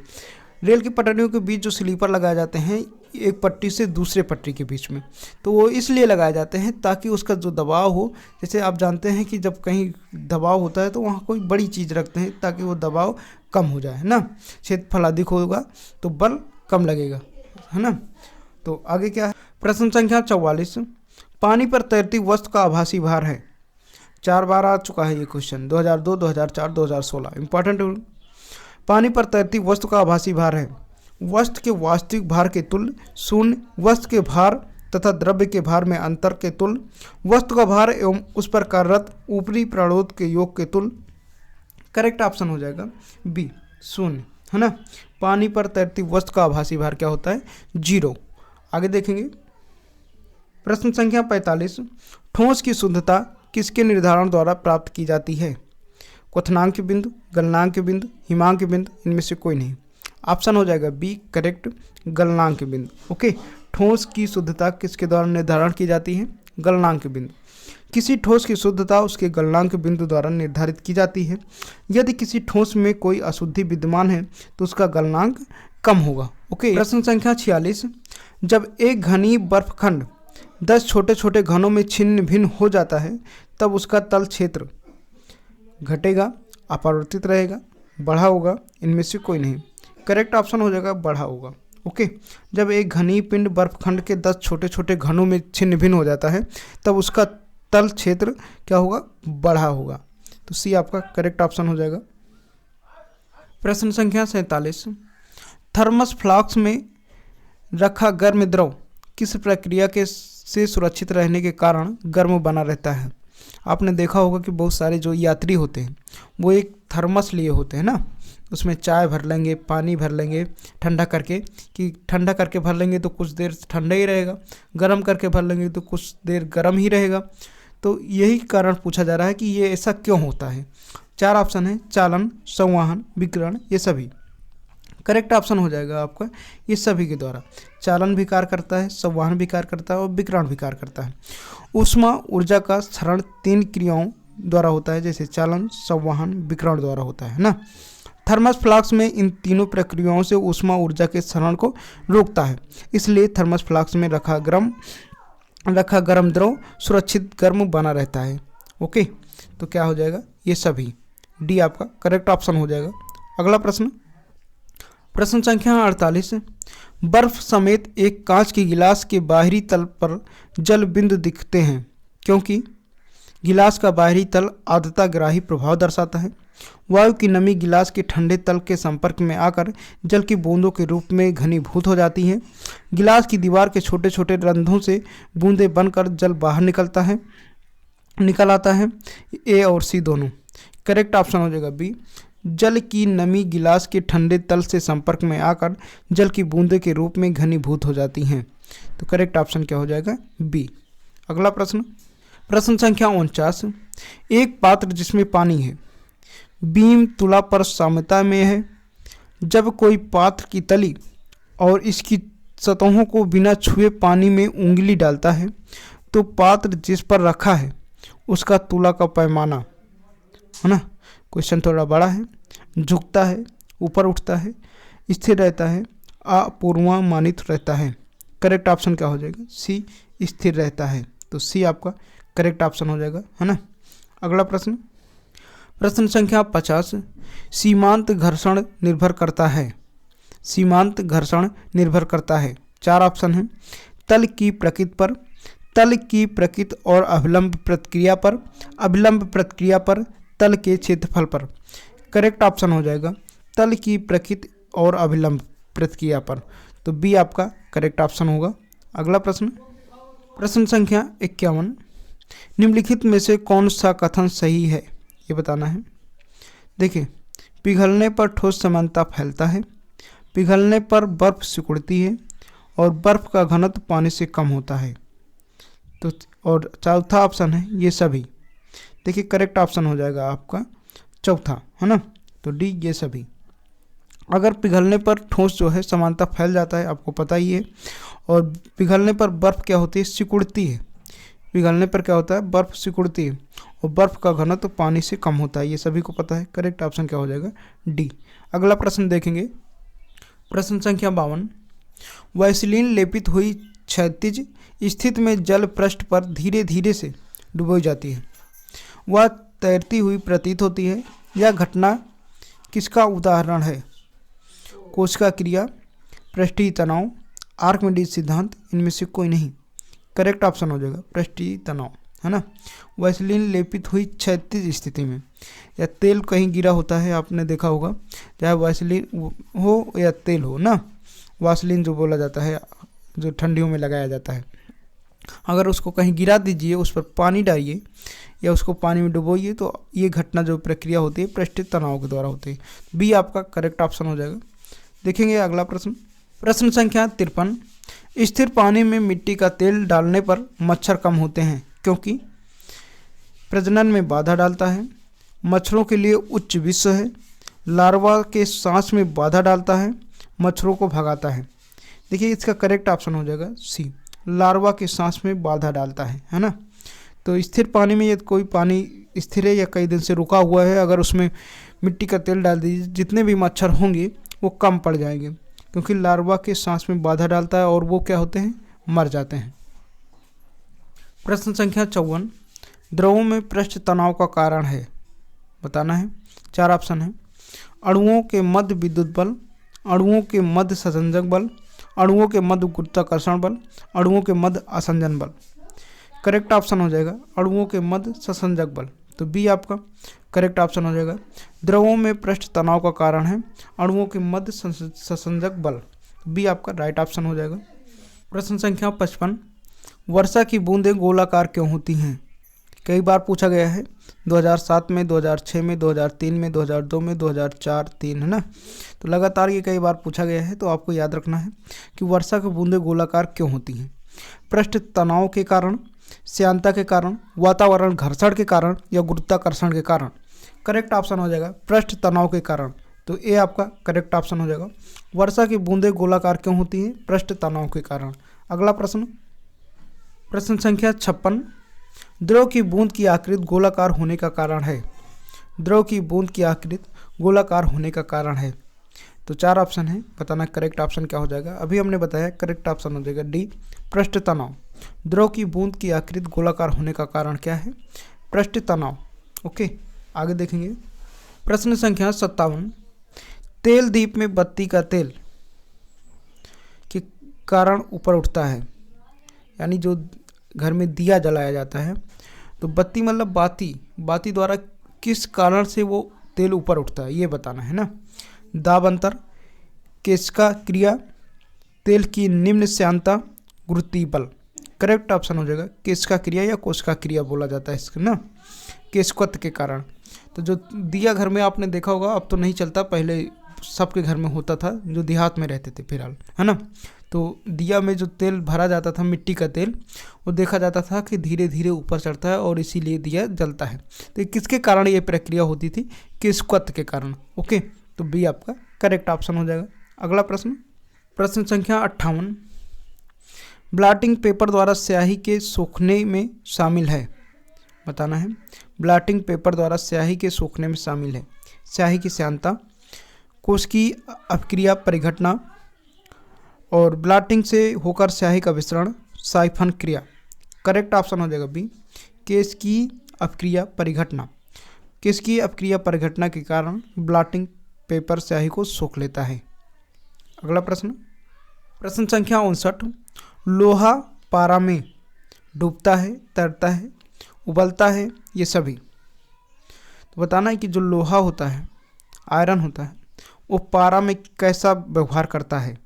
इंपॉर्टेंट क्वेश्चन है, 2007 में पूछा गया था और 2016 में भी पूछा गया था। देखिए करेक्ट ऑप्शन हो जाएगा इसका तैरता है। लोहा जो होता है पारा में क्या होता है? तैरता है। लोहे का घनत्व जो होता है वो पारे के घनत्व से कम होता है। यदि किसी पदार्थ का घनत्व द्रव के घनत्व से कम होता है तो वो पदार्थ उक्त द्रव में नहीं डूबेगी। लोहा भी पारा में नहीं डूबता है बल्कि पारा पर क्या होता है? तैरता है। तो क्या हो जाएगा? बी आपका करेक्ट ऑप्शन हो जाएगा। अगला प्रश्न, प्रश्न संख्या 60 है, निम्नलिखित में असत्य कथन कौन सा है? बताना है असत्य कथन कौन सा है ना। लोहा पानी में डूब जाता है, लकड़ी है पानी में तैरती है, पारा पानी पर तैरता है, लोहा पारे पर तैरता है। देखिए करेक्ट ऑप्शन हो जाएगा सी, पारा पानी पर तैरता है। ये गलत बात है ना, यानी असत्य कथन है। लोहा पारे पर तैरता है, ये तो सही है। लकड़ी पानी पर तैरती है, ये भी सही है। लोहा पानी में डूब जाता है, ये भी सही है। और जो गलत है क्या है जाएगा? सी आपका करेक्ट ऑप्शन हो जाएगा। ये पारा पानी पर नहीं तैरता। पारा पानी पर नहीं तैरता। पारे का घनत्व द्रवों में अधिक होता है। पारे का घनत्व द्रवों में अधिक होता है, जिसके द्वारा हटाए गए जल का द्रव्यमान उसके द्रव्यमान के बहुत कम होता है। इससे उस पर नीचे की ओर लगने वाला बल उत्प्रेरक से बहुत अधिक, यानी W1 जो होता है वो अधिक होता है W2 से। पारा पानी में डूब जाता है। अगला प्रश्न, प्रश्न संख्या 61 है, 200 किलोग्राम भार की एक नाव पानी पर तैरती है, विस्थापित पानी का भार होगा। तो 2005 में आया था, 2016 में भी आया था। तो ये क्वेश्चन है कि 200 किलोग्राम भार की एक नाव पानी पर तैरती है, विस्थापित पानी का भार होगा। तो 4 ऑप्शन है, बताना इसका राइट ऑप्शन क्या हो जाएगा। देखिए इसका करेक्ट ऑप्शन हो जाएगा 200 किलोग्राम। तो डी आपका करेक्ट ऑप्शन हो जाएगा। 4 ऑप्शन है 100, 400, 0। तो राइट ऑप्शन हो जाएगा 200 किलोग्राम। देखिए यहाँ दिया हुआ है कि प्लवन के नियम के अनुसार कोई वस्तु किसी द्रव में पूर्ण या आंशिक रूप से डूबी हुई हो तभी तैरती है जब उस वस्तु का भार वस्तु के द्वारा डूबे हुए भाग द्वारा विस्थापित द्रव के भार के बराबर होता है। अतः नाव द्वारा विस्थापित द्रव का भार 200 किलोग्राम है। नहीं समझे? समझ लीजिए ऐसे जैसे कोई नाव पानी में चल रही है, ये नीचे पानी भरा हुआ है समुद्र में, ये नाव चल रही है। ओके, ये नाव है एक। तो ये जो इसके द्वारा इतना क्षेत्रफल द्वारा पानी को हटाया जाता है। अगर वो आंशिक रूप से डूबी हो, अगर कोई नाव पानी में चलेगी तो इसका मतलब कुछ ना कुछ डूबी हुई होगी, है ना। तो जो नाव डूबी हुई होती है तो उतने क्षेत्रफल का जो पानी हटाया जाता है उस पानी का वजन उस नाव के वजन के बराबर होता है, इसीलिए वो नहीं डूबती है। आई होप कि आप समझ गए होंगे। अगला प्रश्न देखेंगे, प्रश्न संख्या 62 है, तेल में तैरती हुई एक वस्तु सदा अपना क्या विस्थापित करती है? तेल का वॉल्यूम, तेल का सरफेस एरिया, तेल का भार, तेल की गहराई। करेक्ट ऑप्शन हो जाएगा तेल का वॉल्यूम। वॉल्यूम मतलब क्या होता है? आयतन, है ना। तेल का आयतन। तेल में तैरती हुई एक वस्तु सदा तेल का वॉल्यूम विस्थापित करती है, यानी तेल का आयतन विस्थापित करती है। तैरती हुई वस्तु का भार उसके द्रव द्वारा हटाए गए तेल के भार के बराबर होता है। तो याद रखना ए आपका करेक्ट ऑप्शन हो जाएगा। प्रश्न संख्या हो जाएगा 63, 650 किलोग्राम द्रव्यमान की एक नौका पानी पर तैरती है, वह पानी के कितने आयतन को विस्थापित करेगी? इसी क्वेश्चन है। करेक्ट ऑप्शन क्या हो जाएगा? ऑप्शन हो जाएगा सी, 0.65 घन मीटर। ओके, तो जितना द्रव का पानी विस्थापित करेगी उतना ही इसका द्रव्यमान होगा। अब घन मीटर में निकालना है, बस यही है। ओके, आगे देखेंगे। प्रश्न हो जाएगा 64। यदि किसी पिंड का हवा में भार 100 ग्राम है, कोई पिंड है जिसका हवा में भार 100 ग्राम है और पानी में डालने पर सिर्फ 92 ग्राम है, तो उस पिंड का आयतन क्या होगा? ये सभी क्वेश्चन लगाने वाले होते हैं। अगर आपको सभी सूत्र पता होंगे तभी ये क्वेश्चन आप लगा पाएंगे। इंपॉर्टेंट क्वेश्चन है, हर बार पूछे जाते हैं रेलवे ग्रुप डी में। 1 या 2 क्वेश्चन इस प्रकार से न्यूमेरिकल से पूछे जाते हैं। करेक्ट ऑप्शन क्या हो जाएगा? 8cc। Okay, 8cc। आगे देखेंगे। प्रश्न संख्या 65 है। एक साफ कांच की प्लेट पर पानी की बूंद गिराने से वो फैल जाती है, जबकि पारे की एक बूंद गोलाकार बनी रहती है, क्योंकि? कहने का अर्थ यह है कि जब कोई कांच, आपके घर में शीशा होता है, शीशे पे अगर कोई पानी की बूंद आप गिराइएगा तो क्या होगा? फैल जाएगा, है ना। और जबकि वही पारे की बूंद गिरा दीजिए तो ये बिल्कुल गोल रूप में बने, जैसे तेल में हम पानी डालते हैं वैसा बना रहेगा। तो इसका क्या रीज़न हो सकता है ये बताना है आपको। 4 ऑप्शन है। पारा धातु होता है, पारे का घनत्व पानी के घनत्व से अधिक होता है, पारे का संसंजन उसके शीशे के साथ असंजन से अधिक होता है, पानी का संसंजन उसका शीशे के साथ असंजन से अधिक होता है। करेक्ट ऑप्शन हो जाएगा सी, पारे का जो संसंजन होता है उसका शीशे के साथ असंजन से अधिक होता है ना। तो करेक्ट ऑप्शन क्या हो जाएगा? सी। अगला प्रश्न, प्रश्न संख्या 66 है। सिरे तक पानी से भरे गिलास के अंदर एक बर्फ का टुकड़ा तैर रहा है। जब बर्फ पिघलती है तो देखिए, ये क्वेश्चन कितनी बार पूछा गया है? 2001, 2004, 2003, 2016। यानी ये इंपॉर्टेंट क्वेश्चन है, इसको आप याद रखिएगा। ओके, 4 ऑप्शन है। जल का स्तर गिर जाएगा, जल छलकने लगेगा, जल का स्तर वही बना रहेगा, उपयुक्त में से कोई नहीं। देखिए, करेक्ट ऑप्शन हो जाएगा जल का स्तर वही बना रहेगा। तो सी आपका करेक्ट ऑप्शन है। सिरे तक पानी भरे गिलास के अंदर यदि एक बर्फ का टुकड़ा तैर रहा है तो जब बर्फ पिघल जाती है तो जल का स्तर वही बने रहेगा, है ना। प्रश्न संख्या 67। वातानुकूलन प्रणाली नियंत्रित करती है, बताना है। वातानुकूलन प्रणाली नियंत्रित करती है तापमान को, आर्द्रता को, वायु के वेग को, इनमें से सभी। करेक्ट ऑप्शन हो जाएगा इनमें से सभी को, है ना। तो राइट ऑप्शन क्या हो जाएगा? डी। वातानुकूल प्रणाली तापमान, आर्द्रता और वायु वेग को नियंत्रित करती है, क्योंकि मनुष्य के आरामदेह स्थिति के लिए इन तीनों का अनुकूलन आवश्यक है। करेक्ट ऑप्शन क्या हो जाएगा? डी। प्रश्न संख्या 68। ऊंचाई पर खाना देर से क्यों बनता है? 4 ऑप्शन है। जलावन का अभाव रहता है, पानी का घनत्व बढ़ जाता है, वायुमंडलीय दाब बढ़ जाता है, वायुमंडलीय दाब घट जाता है। करेक्ट ऑप्शन क्या हो जाएगा? डी। ऊंचाई पर खाना देर से इसलिए बनता है क्योंकि वहाँ पर वायुमंडलीय दाब घट जाता है। तो सभी को पता होगा, अगर ऊंचाई पर जाएंगे तो वायुमंडलीय दाब क्या हो जाएगा? घट जाएगा। प्रश्न संख्या 69। थर्मोपुल, है ना। थर्मोपुल थर्मामीटर किस सिद्धांत पर कार्य करता है? पेल्टियर प्रभाव, प्रकाश विद्युत प्रभाव, सीबेक प्रभाव, गति के तृतीय नियम। करेक्ट ऑप्शन हो जाएगा सीबेक प्रभाव। तो सी आपका करेक्ट ऑप्शन है। प्रश्न संख्या 70।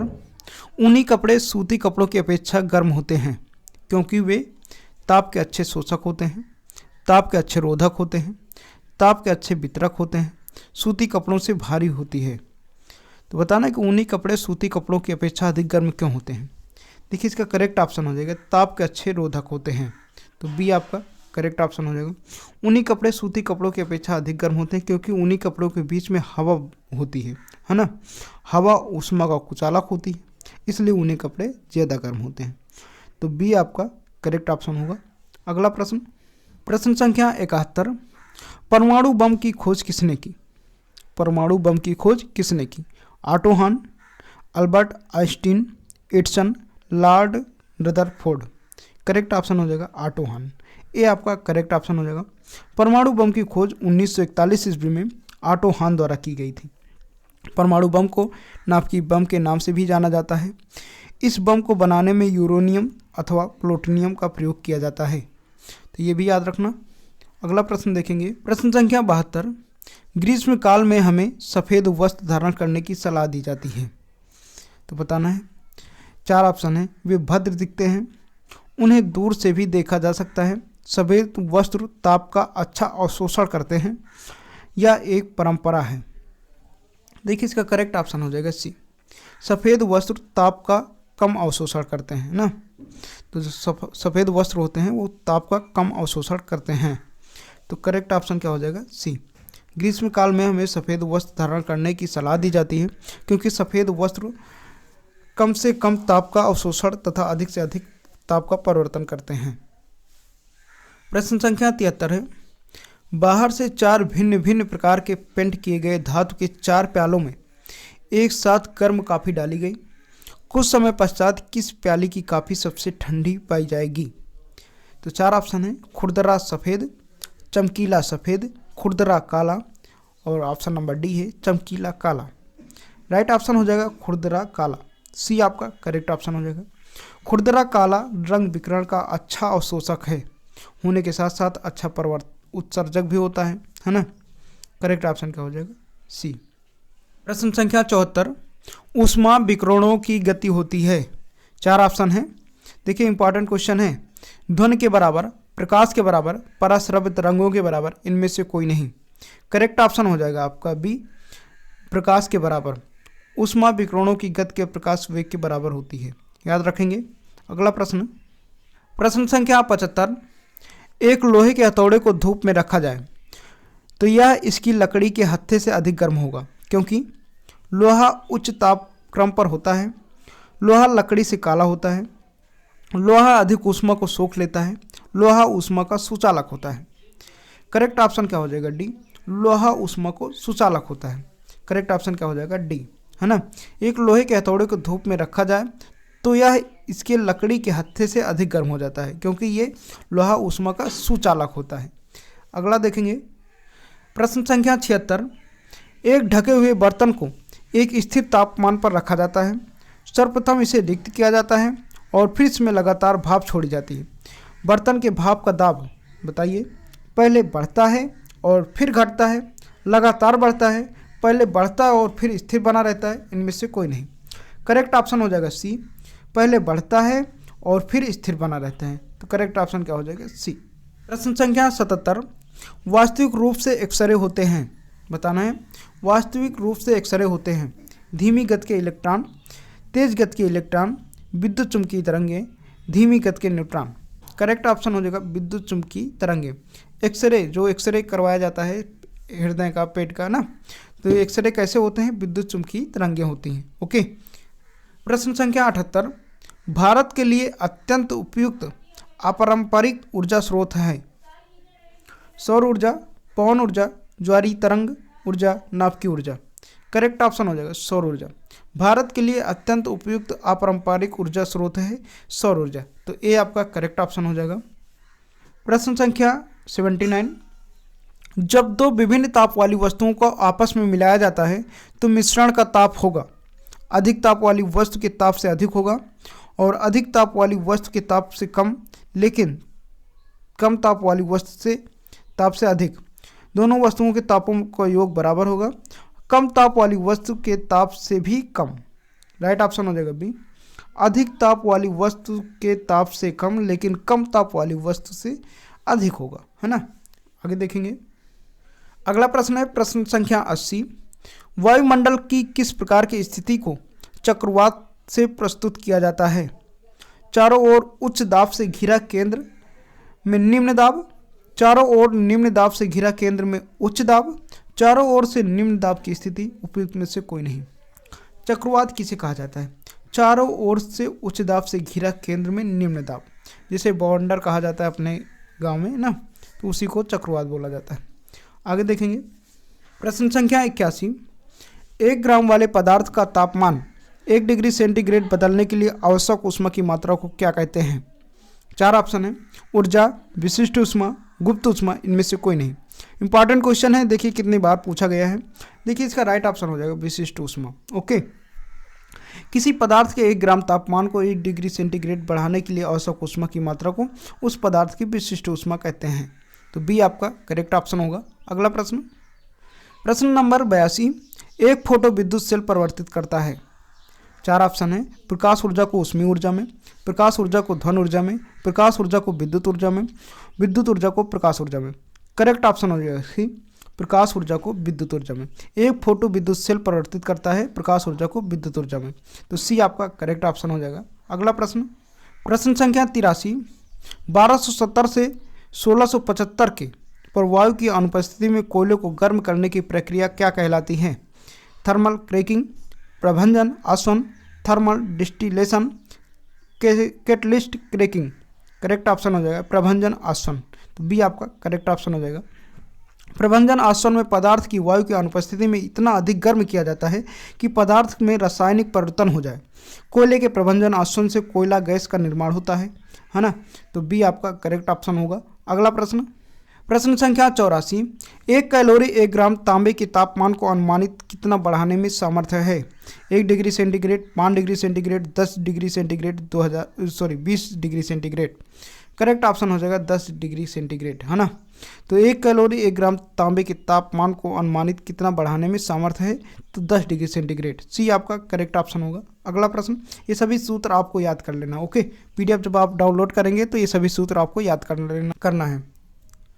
अगला देखेंगे, प्रश्न संख्या 85, ऊर्जा उत्पादन के लिए आवश्यक ताप नापकीय अपक्रियाएं होती हैं।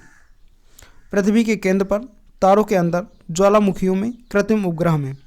करेक्ट ऑप्शन हो जाएगा तारों के अंदर, है ना। प्रश्न संख्या 86, एक्सरे का शोधक था, यानी एक्सरे का निर्माण किसने किया था? ये एक्सरे का शोधक था। करेक्ट ऑप्शन क्या हो जाएगा? 4 ऑप्शन है। आइंस्टीन, WH बैच, रांजन, कहीं कहीं ये रोएंटजन लिखा हुआ है, कहीं कहीं रांजन भी लिखा होगा, है ना। D option Henry Becquerel. Correct option हो जाएगा सी, रोटजन ना, रोएंटजन। देखिए यहाँ लिखा हुआ है सन 1895 में जर्मन वैज्ञानिक प्रोफेसर रोएंटजन ने कैथोड नली से एक्स कीड़े की खोज की। इन्हें रोएंटजन कीड़े भी कहा जाता है। प्रश्न संख्या 87, एक्स कीड़े पार नहीं कर सकती किसको? लकड़ी को, मानव अस्थि को, मांस को, त्वचा को। करेक्ट ऑप्शन हो जाएगा मानव अस्थि को, यानी मानव के हड्डियों को एक्स किरणें पार नहीं कर सकती। एक्स किरणें मानव अस्थि को पार नहीं कर सकती क्योंकि इसका घनत्व अधिक होता है। अगला प्रश्न, प्रश्न संख्या 88, स्वयं कणों के वास्तविक संचालन के बिना पदार्थ द्वारा ऊष्मा स्थानांतरण कहलाता है। चालन, संवहन, विकिरण, तीनों में से कोई भी सही नहीं। करेक्ट ऑप्शन हो जाएगा चालन। स्वयं कणों के वास्तविक संचालन के बिना पदार्थ द्वारा ऊष्मा स्थानांतरण चालन कहलाता है। अगला प्रश्न, प्रश्न संख्या 89, अधिकतम साधारणता प्रयुक्त वाट मापी है। अधिकतम साधारणता प्रयुक्त वाट मापी है। प्रेरण द्वारा, इलेक्ट्रोस्थैतिक प्रकार, डायनोमापी, चल लोहा प्रकार। करेक्ट ऑप्शन हो जाएगा सी, डायनोमापी प्रकार, तो सी आपका करेक्ट ऑप्शन हो जाएगा। अगला प्रश्न, प्रश्न संख्या 90, प्रत्येक फोटान के संबंध ऊर्जा कितनी होती है? तो इम्पॉर्टेंट क्वेश्चन है, बताना है कि प्रत्येक फोटान के संबंध ऊर्जा कितनी होती है। तो DHV, ओके। प्रत्येक फोटान के संबंध ऊर्जा E बराबर HV। भौतिक में फोटान प्रकाश और उपयुक्त विद्युत विकिरण के लिए मूलभूत कण को कहा जाता है ना। तो फोटान किसे कहा जाता है? एक कण को कहा जाता है। आगे देखेंगे, प्रश्न संख्या 91, संघनन क्या है? संघनन क्या है? ऊष्मा ऊर्जा को ठंडा ऊर्जा में परिवर्तन करना, वाष्प का द्रव में परिवर्तन, ठोस का परिवर्तन, गैस का द्रव में परिवर्तन। तो संघनन क्रिया जो है वाष्प द्रव में परिवर्तित होती है। इसका मतलब बी आपका करेक्ट ऑप्शन हो जाएगा। वाष्प का द्रव में परिवर्तन क्या कहलाता है? संघनन। अगला देखेंगे, प्रश्न संख्या 92, यदि 100 वाट का एक बल्ब प्रतिदिन 5 घंटे जलाया जाए और 30 दिन में 50 पैसे प्रति यूनिट की दर से कितना खर्चा लगेगा? बताना है कि यदि कोई बल्ब 100 वाट का है, उसे 5 घंटे डेली जलाया जाता है, तो 30 दिन में अगर 50 पैसे प्रति यूनिट की दर से लिया जाता है तो कितना खर्चा लगेगा, ये बताना है। देखिए 4 ऑप्शन है, करेक्ट ऑप्शन हो जाएगा सी, 7.5। इसको निकालने के लिए ये नीचे विधि हमने बता दिया है, ये देखिए, है ना। निकालने के लिए देखिए, व्यय ऊर्जा यूनिट में होता है वाट गुणे घंटा गुणे दिन गुणे बल्ब बटे 1000। तो इस पर रख के आप निकाल सकते हैं, 7.5 रुपये लगेगा, ओके। अगला देखेंगे, प्रश्न संख्या 93, जब किसी माध्यम का ताप बढ़ता है तो उस माध्यम में प्रकाश का वेग बढ़ जाता है, घट जाता है, अपरिवर्तित रहता है, तेजी से बढ़ता है। करेक्ट ऑप्शन हो जाएगा सी, अपरिवर्तित रहता है ना। प्रकाश का वेग ताप पर निर्भर नहीं करता है, अर्थात ताप बढ़ने पर प्रकाश के वेग में कोई परिवर्तन नहीं होगा या अपरिवर्तित रहेगा। तो करेक्ट ऑप्शन क्या हो जाएगा? सी। अगला प्रश्न, प्रश्न संख्या 94, निम्नलिखित में से श्वेत रंग कौन है? नीला व पीला रंग, यानी दो रंगों को मिलाने पर सफ़ेद रंग कौन से बन जाता है? किन दो रंगों को मिलाने पर सफ़ेद रंग बन जाएगा, ये बताना है। नीला व पीला रंग, पीला व हरा रंग, मेजेंटा व नीला रंग, हरा व लाल रंग। करेक्ट ऑप्शन हो जाएगा नीला व पीला। अगर आप नीले रंग को पीले रंग को एक साथ मिला देते हैं तो वो व्हाइट कलर बन जाएगा। ओके, तो देखिए यहाँ पर प्राथमिक रंगों को मिश्रित करने पर जो रंग प्राप्त होते हैं उन्हें द्वितीयक रंग कहा जाता है अथवा अनुपूरक रंग कहा जाता है।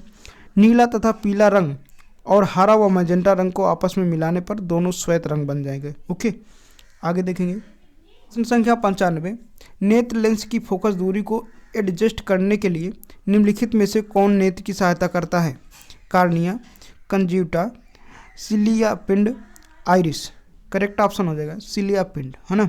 नेत्र लेंस की फोकस दूरी को एडजस्ट करने के लिए सिलिया पिंड नेत्र की सहायता करता है। अगला प्रश्न, प्रश्न संख्या 96, किस माध्यम के अपवर्तनांक म्यू निर्वात में प्रकाश की गति c और उस माध्यम में प्रकाश की गति v के बीच सही संबंध है? करेक्ट ऑप्शन हो जाएगा म्यू बराबर c/v। ओके, इसके विषय में हमने PDF में दे दिया है सारा कुछ, अब देख लेना।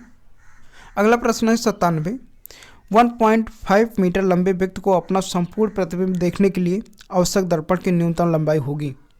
तो बताना है कि अगर कोई 1.5 मीटर लंबा व्यक्ति है ना, कितने मीटर? 1.5 मीटर लंबा व्यक्ति है तो कितना लंबा दर्पण उसके सामने रखा हो कि उसका पूरा प्रतिबिंब दिखाई पड़े, उसका पूरी शरीर दिखाई पड़े, यही पूछा जा रहा है क्वेश्चन में। तो 4 ऑप्शन है, 3 मीटर, 5 मीटर, 0.75 मीटर या 4 मीटर। करेक्ट ऑप्शन हो जाएगा 0.75 मीटर, सी आपका राइट ऑप्शन हो जाएगा। देखेंगे अगला प्रश्न, प्रश्न संख्या 98, सूर्य से पृथ्वी तक पहुंचने में सूर्य प्रकाश को कितना समय लगता है ना। तो ये सभी को पता होगा, बहुत पूछा जाता है क्वेश्चन कि सूर्य के प्रकाश को पृथ्वी तक आने में कितना टाइम लगता है? 7 minute, 8 minute, 5 minute, 4 minute. Right option हो जाएगा बी, करेक्ट ऑप्शन हो जाएगा 8 मिनट। वैसे तो 8.33 मिनट लगता है, अगर ऑप्शन में 8 दिया है तो 8 ही रहेगा। ओके, सूर्य से पृथ्वी तक पहुँचने में सूर्य का प्रकाश 8.33 मिनट यानी 500 सेकेंड का समय लगता है। ओके, अगला प्रश्न, प्रश्न संख्या 99, प्रकाश निर्वात में भी चलता है क्योंकि इसका प्रकाश संबंधित है किससे? गुरुत्वाकर्षण क्षेत्र, विद्युत क्षेत्र से, चुंबकीय क्षेत्र से, ए तथा बी दोनों। करेक्ट ऑप्शन हो जाएगा सी, प्रकाश निर्वात में भी चलता है क्योंकि इसका जो संबंध होता है ये चुंबकीय क्षेत्र से होता है। ओके, प्रकाश चुंबकीय तरंगें होती हैं, विद्युत चुंबकीय तरंगों के लिए माध्यम का होना आवश्यक नहीं, अर्थात विद्युत चुंबकीय तरंगें निर्वात से भी होकर चल सकती हैं। मैक्सवेल द्वारा यह गणना किया गया कि विद्युत चुंबकीय तरंगों की चाल 3 × 10⁸ मीटर प्रति सेकेंड है, जो निर्वात में प्रकाश की चाल है। ओके, तो ये भी आपको याद रखना है कि निर्वात में प्रकाश की चाल कितना होता है? 3 × 10⁸ मीटर प्रति सेकेंड। ओके, तो कभी कभी ये भी आपके एग्जाम में पूछ लिया जाता है। अगला प्रश्न देखेंगे, प्रश्न संख्या 100, प्रकाश में ध्रुवण की घटना से ये सिद्ध होता है कि प्रकाश तरंगें हैं तीक्ष्ण, प्रगामी, अनुप्रस्थ, अनुदैर्घ्य। करेक्ट ऑप्शन हो जाएगा अनुप्रस्थ। प्रकाश में ये ध्रुवण की घटना से सिद्ध होता है कि प्रकाश जो है अनुप्रस्थ तरंगे हैं। कभी कभी आपके एग्जाम में ऐसा क्वेश्चन बनता है कि प्रकाश कौन सी तरंगे हैं, अनुप्रस्थ, अनुदैर्घ्य, तो आपको पता होना चाहिए कि प्रकाश जो है अनुप्रस्थ तरंगे हैं। ओके, प्रकाश में ध्रुवण की घटना से ये सिद्ध होता है कि प्रकाश अनुप्रस्थ तरंगे हैं। ध्रुवण की परिघटना केवल प्रकाश में ही होती है, ध्वनि में नहीं होती। ऐसा इसलिए होता है क्योंकि प्रकाश की तरंगें अनुप्रस्थ होती हैं जबकि ध्वनि की तरंगें अनुदैर्घ्य होती हैं। तो ध्वनि तरंगें जो होती हैं वो अनुदैर्घ्य होती हैं और प्रकाश तरंगें जो होती हैं अनुप्रस्थ होती हैं। अगला प्रश्न, प्रश्न संख्या 101, पर्दे पर प्रदर्शित पिक्सेल की संख्या जानी जाती है पर्दे की स्पष्ट रूप के रंग में, गहराई के रूप में, अवलोकन आकार के रूप में, नवीनता की दर के रूप में। राइट ऑप्शन हो जाएगा सी, अवलोकन आकार के रूप में।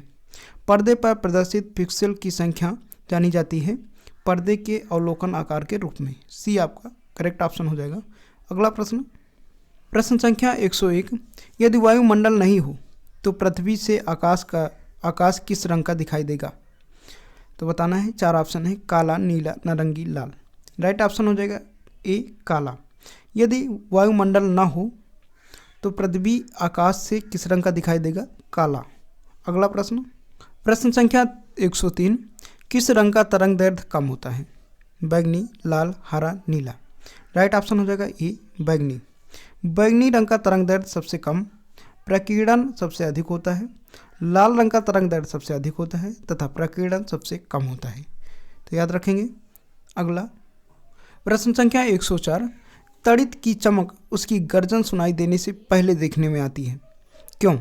तड़ित मतलब जब देखो बरसात के दिनों में बादल की आवाज़ सुनाई देते हैं ना, तो पहले लाइट जलती है फिर बादल की आवाज़ सुनाई देती है। तो यही पूछा जा रहा है। तड़ित गर्जन से अधिक निकट होती है, प्रकाश निर्वात के जरिए गुजर सकता है, प्रकाश की गति ध्वनि की गति से अधिक होती है और ध्वनि की गति प्रकाश की गति से अधिक होती है। राइट ऑप्शन हो जाएगा सी।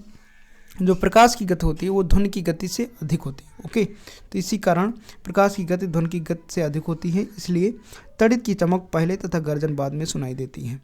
अगला प्रश्न, प्रश्न संख्या 105, पीली रोशनी में एक गहरी नीली वस्तु कैसे दिखाई देगी? बताना है। पीली रोशनी में एक गहरी नीली वस्तु कैसे दिखाई देगी? नारंगी, बैगनी, भूरी, काली।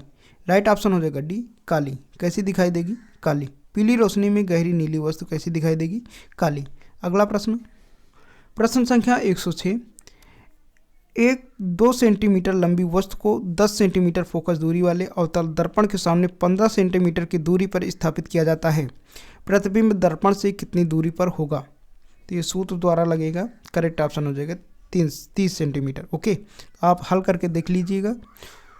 अगला देखेंगे प्रश्न संख्या 107, किसी स्वच्छ जल वाले तालाब की आभासी गहराई वास्तविक गहराई से कम दिखती है, इसका कारण क्या है?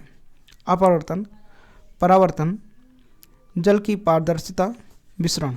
करेक्ट ऑप्शन हो जाएगा ए अपरिवर्तन। किसी स्वच्छ जल वाले तालाब की आभासी गहराई जो होती है वास्तविक गहराई से कम दिखती है, इसका मेन रीजन है अपरिवर्तन। तो ये आपका करेक्ट ऑप्शन हो जाएगा।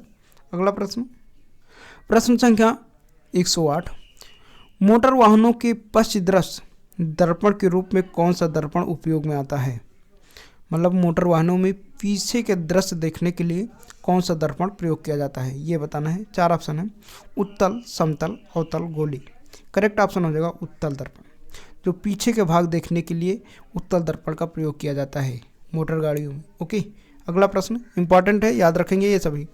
अगला प्रश्न, प्रश्न संख्या 109, क्षितिज के समीप सूर्य और चंद्रमा दीर्घवृत्ताकार के रूप में परिवर्तित होते हैं, इसका कारण है? तो 4 ऑप्शन है, बताना इसका कारण क्या है। प्रकाशीय व्यतिकरण, अपवर्तन, आकृतियों के वास्तविक परिवर्तन, परावर्तन। करेक्ट ऑप्शन हो जाएगा बी अपवर्तन, है ना। इसका कारण अपवर्तन है। वायु के अपवर्तनांक के कारण सूर्य अपनी वास्तविक स्थिति से 1/2 सेंटीग्रेड ऊपर दिखाई देता है। अगला प्रश्न संख्या 110, अलग अलग तारों का रंग अलग अलग रंग होता है, निम्नलिखित में से किसके कारण ऐसा होता है? चाल, दूरी, तापमान, इनका प्रकृत रंग। करेक्ट ऑप्शन हो जाएगा तापमान। अलग अलग तारों के रंग अलग अलग रंग के कारण होता है। क्या कारण होता है? तापमान के कारण होता है। नीले रंग का तापमान अधिक होता है, लाल रंग का तापमान कम होता है, तो इसलिए अलग अलग कलर का दिखाई देता है। अगला देखेंगे प्रश्न संख्या 111, वस्तुएं दिखाई देती हैं क्योंकि वे अपारदर्शी होती हैं, वे आंशिक रूप से छाया में होती हैं, वे सूर्य से प्रकाश शोषित करती हैं, उन पर से प्रकाश आंखों की ओर परावर्तित होता है। कोई भी वस्तु देखने के लिए क्या रीज़न होता है? कोई वस्तु हमें क्यों दिखाई देती है, अंधेरे में क्यों नहीं दिखाई देती? तो इसका मेन रीज़न यही है कि उन पर प्रकाश आंखों की ओर परावर्तित होता है। जब किसी वस्तु पर प्रकाश पड़ती है तभी हमें वो दिखाई देती है, अन्यथा नहीं दिखाई देगी, है ना। डी आपका करेक्ट ऑप्शन हो जाएगा। अगला प्रश्न, प्रश्न संख्या 112, समान आँख के लिए सुस्पष्ट दृष्टि की न्यूनतम दूरी होती है, सभी को पता है। 4 ऑप्शन है, 10 सेंटीमीटर, 15 सेंटीमीटर, 45 सेंटीमीटर, 25 सेंटीमीटर। देखिए समान आँख के लिए सुस्पष्ट दृष्टि की न्यूनतम दूरी होती है 25 सेंटीमीटर। डी आपका करेक्ट ऑप्शन हो। अगला प्रश्न, प्रश्न संख्या 113, वायुमंडल में प्रकाश के विसरण का कारण है कार्बन डाइऑक्साइड, धूलकण, हीलियम, जलवाष्प। देखिए वायुमंडल में प्रकाश के विसरण का कारण है धूलकण, तो बी आपका करेक्ट ऑप्शन होगा। अगला प्रश्न, प्रश्न संख्या 114, बल्ब फूटने पर तेज आवाज़ होती है क्योंकि इसके अंदर शून्य होता है, तंतु धात का वायुमंडलीय गैस के संपर्क होने पर तीव्र प्रतिक्रिया होती है। इसके अंदर ज्वलनशील गैस भरी होती है। इसके अंदर भारी अक्रिय गैस काफ़ी गर्म होती है। करेक्ट ऑप्शन हो जाएगा इसके अंदर शून्य होता है। देखिए जो बल्ब होता है घरों में 100 वाट का या कोई भी बल्ब हो, उसके अंदर निर्वात उत्पन्न किया जाता है, तभी वो उजेला देता है ना। तो अगर निर्वात नहीं होगा तो वो लाइट जलेगा नहीं। तो अगर वो जैसे ही फूटता है तो वायु के संपर्क में आने पर तेजी से आवाज़, फटने का आवाज़ सुनाई पड़ता है। तो उसके अंदर शून्य होता है, निर्वात होता है, इसी कारण ये आवाज़ होती है। अगला प्रश्न, प्रश्न संख्या 115, निम्न में से कौन सा दर्पण दी हुई जगह पर प्रकाश को केंद्रित करने के लिए प्रयोग में लाया जाता है? अवतल दर्पण, उत्तल दर्पण, सादा दर्पण, इनमें से कोई नहीं। करेक्ट ऑप्शन हो जाएगा अवतल दर्पण। निम्न में से कौन सा दर्पण दी हुई जगह पर प्रकाश को केंद्रित करने के लिए प्रयोग किया जाता है? करेक्ट ऑप्शन हो जाएगा अवतल दर्पण। हम लोग बचपन में क्या करते थे, जो एक इस प्रकार का आता था अवतल दर्पण, उसको कागज़ पे रख के आग जलाते देते थे, है ना। सूर्य की रोशनी में उसको दिखाते थे कागज़ पे और वो कुछ देर में कागज़ जलने लगता था, उसी को क्या कहते थे? अवतल दर्पण। वही क्वेश्चन है ये। ओके, तो करेक्ट ऑप्शन क्या हो जाएगा? बी। अगला प्रश्न, प्रश्न संख्या 116, कैमरे में किस प्रकार का लेंस उपयोग में लाया जाता है? उत्तल, अवतल, वर्तुलाकार, समान मोटाई का। करेक्ट ऑप्शन हो जाएगा ए, उत्तल। कैमरे में उत्तल लेंस का प्रयोग किया जाता है। अगला प्रश्न, प्रश्न संख्या 117, प्रकाश का वेग सर्वप्रथम किसने मापा? Copernicus, Newton, Roemer, Galileo. तो प्रकाश का वेग सर्वप्रथम किसने मापा? रोमर ने। ओके, तो करेक्ट ऑप्शन क्या हो जाएगा? सी। अगला प्रश्न, प्रश्न संख्या 118, इंद्रधनुष में किस रंग का विक्षेपण अधिक होता है? बैंगनी, पीला, लाल, नीला। राइट ऑप्शन हो जाएगा सी। इंद्रधनुष में लाल रंग का विक्षेपण अधिकतम तथा बैंगनी रंग का न्यूनतम होता है। इंद्रधनुष में बैंगनी किरण पर 40.8 डिग्री सेंटीग्रेड का कोण तथा लाल किरण पर 42.8 डिग्री सेंटीग्रेड का कोण बनाती है। अगला संख्या 119, बेल किसकी इकाई है? तीव्रता की, तरंग दैर्ध्य की, पिच की, इनमें से कोई नहीं। करेक्ट ऑप्शन हो जाएगा, ये बेल नहीं, इसको पूरा बोला जाता है डेसीबेल। क्या बोला जाता है? डेसीबेल। 4 ऑप्शन है, करेक्ट ऑप्शन हो जाएगा इनमें से कोई नहीं। देखिए बेल यानी डेसीबेल, बेल घंटी, घंटी आपने सुना होगा जो घरों में बेल लगाया जाता है। तो जैसे ही बेल पूछा जाए, ऐसे क्वेश्चन बने आपके एग्जाम में बेल, तो जान जाना वही घंटी। घंटी क्या करती है? आवाज़ करती है। तो बेल ध्वनि की इकाई है। नेपर भी ध्वनि की इकाई है, ये भी याद रखना। नेपर कभी कभी पूछ लिया जाता है, ये नया क्वेश्चन बन जाता है आपके एग्जाम में। नेपर भी ध्वनि की इकाई है। एक बेल बराबर होता है 10 डेसीबेल, है ना, और एक नेपर बराबर होता है 8.686 डेसीबल। अगला प्रश्न, प्रश्न संख्या 120, ध्वनि की चाल है बताना है। देखिए मील प्रति घंटा में पूछ लिया है, इसलिए थोड़ा कठिन हो जाएगा ये। 920 मील प्रति घंटा, 760 मील प्रति घंटा, 680 मील प्रति घंटा, इनमें से कोई नहीं। करेक्ट ऑप्शन हो जाएगा 760 मील प्रति घंटा। ध्वनि की चाल क्या है? 760 मील प्रति घंटा। ओके, वैसे तो अगर मीटर प्रति सेकंड में बदलेंगे तो 332 मीटर प्रति सेकंड होता है। तो इसको इस प्रकार से हल करेंगे तो 760 मील प्रति घंटा होगा। अगला प्रश्न, प्रश्न संख्या 121, ध्वनि तरंग किस दर से यात्रा करती हैं? ध्वनि तरंग किस दर से यात्रा करती हैं? तो 11,000 फीट प्रति सेकंड। ध्वनि तरंग किस गति से यात्रा करती हैं? 11,000 फीट प्रति सेकंड। अगला प्रश्न, हवा में ध्वनि का वेग, हवा में ध्वनि का वेग कितना होता है? 332 मीटर प्रति सेकंड। हवा में ध्वनि का वेग कितना होता है? 332 मीटर प्रति सेकंड। 0 सेंटीग्रेड तापमान पर वायु में ध्वनि की चाल 332 मीटर प्रति सेकंड होती है। अगला प्रश्न, प्रश्न संख्या 123, वायु में ध्वनि की चाल 332 मीटर से यदि दाब बढ़ाकर दुगुना कर दिया जाए तो ध्वनि की चाल होगी। तो दाब बढ़ाने पर ध्वनि की चाल में कोई परिवर्तन नहीं होता। करेक्ट ऑप्शन हो जाएगा 332 मीटर प्रति सेकंड। अगला देखेंगे, प्रश्न संख्या 124, प्रकाश की गति की तुलना में रेडियो तरंग की गति होती है कम, ज़्यादा, एक समान, अनंत। राइट ऑप्शन हो जाएगा ये कम। ओके, प्रकाश की गति की तुलना में रेडियो तरंग की गति होती है कम। अगला देखेंगे, प्रश्न संख्या 125, एक रेडियो स्टेशन 819 किलोहर्ट्ज की आवृत्ति का प्रसारण करता है। रेडियो तरंग की तरंग दैर्ध्य क्या होगी? तो इसको सॉल्व करेंगे। करेक्ट ऑप्शन हो जाएगा 3.6 × 10⁻² मीटर, है ना। तो एक रेडियो स्टेशन पर जो 819 किलोहर्ट्ज की आवृत्ति का प्रसारण करता है, रेडियो तरंग की तरंग दैर्ध्य 6.67 × 10⁻² मीटर होती है। अगला देखेंगे, प्रश्न संख्या 126, पानी के अंदर ध्वनि का सुनने का यंत्र कहलाता है। पानी के अंदर ध्वनि सुनने का यंत्र कहलाता है। बताना है audiometer, audiophone, hygrometer, hydrophone. Correct option हो जाएगा हाइड्रोफोन। तो डी आपका करेक्ट ऑप्शन हो जाएगा। जो पानी के अंदर सुनाई दे, जो गोताखोर पानी के अंदर चले जाते हैं तो उनको किस प्रकार से सुनाई देता है, किस प्रकार से उनको डायरेक्शन को नियंत्रित किया जाता है बाहर के द्वारा, तो वो हाइड्रोफोन के द्वारा। तो डी आपका जो है करेक्ट ऑप्शन हो जाएगा। चलिए देखेंगे अगला प्रश्न। प्रश्न संख्या 127। कार्बन माइक्रोफोन का एक परिवर्तित युक्ति है। प्रेरकत्व, धारित, प्रतिरोध, इनमें से कोई नहीं। कार्बन माइक्रोफोन का एक परिवर्तित युक्ति है। करेक्ट ऑप्शन हो जाएगा प्रेरकत्व। ये आपका करेक्ट ऑप्शन हो जाएगा। कार्बन माइक्रोफोन का एक परिवर्तित प्रेरकत्व युक्ति है जो ध्वनि को विद्युत सिग्नल में परिवर्तित कर देता है। ये आपका राइट ऑप्शन होगा।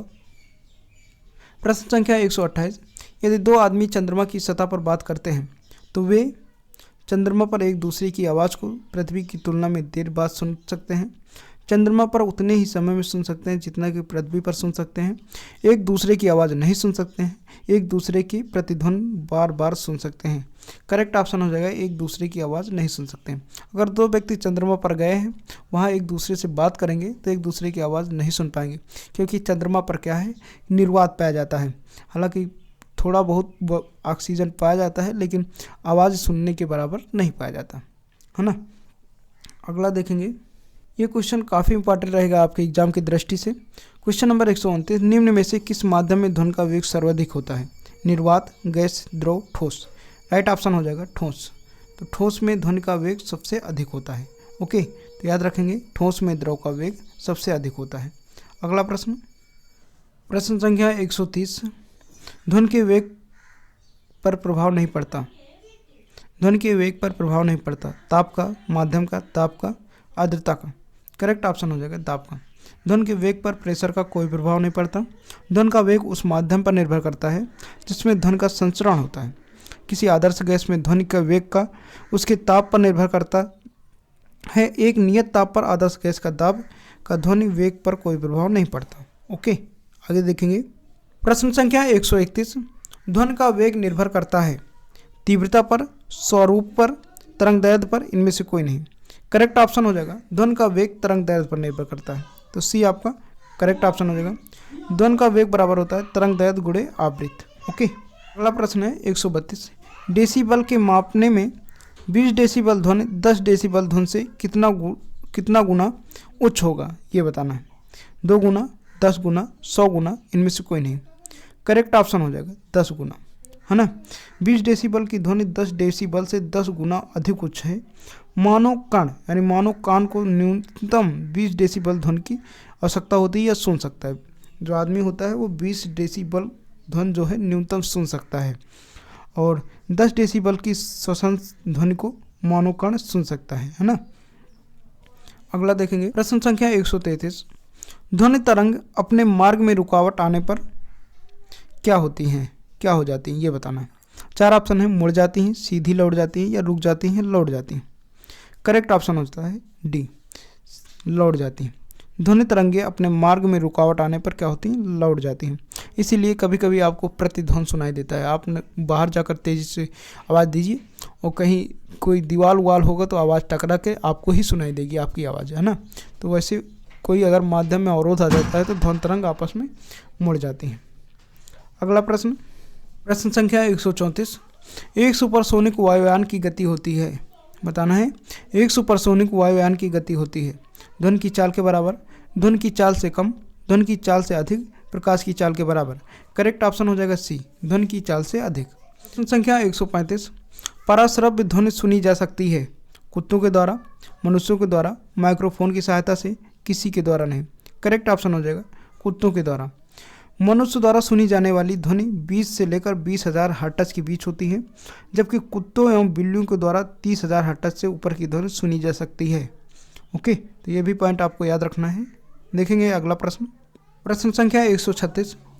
ध्वनि तीव्रता की डेसीबल में वह अधिकतम सीमा जिसके ऊपर व्यक्ति नहीं सुन सकता कितना है? 50, 70, 85, 95। 95 डेसीबल। राइट ऑप्शन क्या हो जाएगा? 95। मिनिमम क्या है? 20 डेसीबल, मिनिमम क्या है 20 डेसिबल, मैक्सिमम क्या है 50 डेसिबल, 95 डेसिबल। ओके, तो याद रखेंगे। अगला देखेंगे संख्या 137, निम्नलिखित में किसकी भेदन क्षमता अधिक है, बताना है। निम्नलिखित में से किसकी भेदन क्षमता अधिक है, अल्फा किरणों की, बीटा किरणों की, गामा किरणों की या न्यूट्रॉन की। करेक्ट ऑप्शन हो जाएगा गामा किरणों की। सबसे अधिक भेदन क्षमता किसकी होती है, गामा किरणों की। गामा किरणों की भेदन क्षमता सबसे अधिक होती है। इनकी भेदन क्षमता अल्फा तथा बीटा किरणों की अपेक्षा बहुत अधिक होती है ना। तो क्या हो जाएगा आपका सी करेक्ट ऑप्शन हो जाएगा। अगला प्रश्न संख्या 138, एक टीवी सेट को संचालित करने के लिए टीवी रिमोट कंट्रोल निम्नलिखित में से किसका उपयोग करता है, प्रकाश तरंगों का, ध्वनि तरंगों का, सूक्ष्म तरंगों का, रेडियो तरंगों का। करेक्ट ऑप्शन हो जाएगा सूक्ष्म तरंगों का।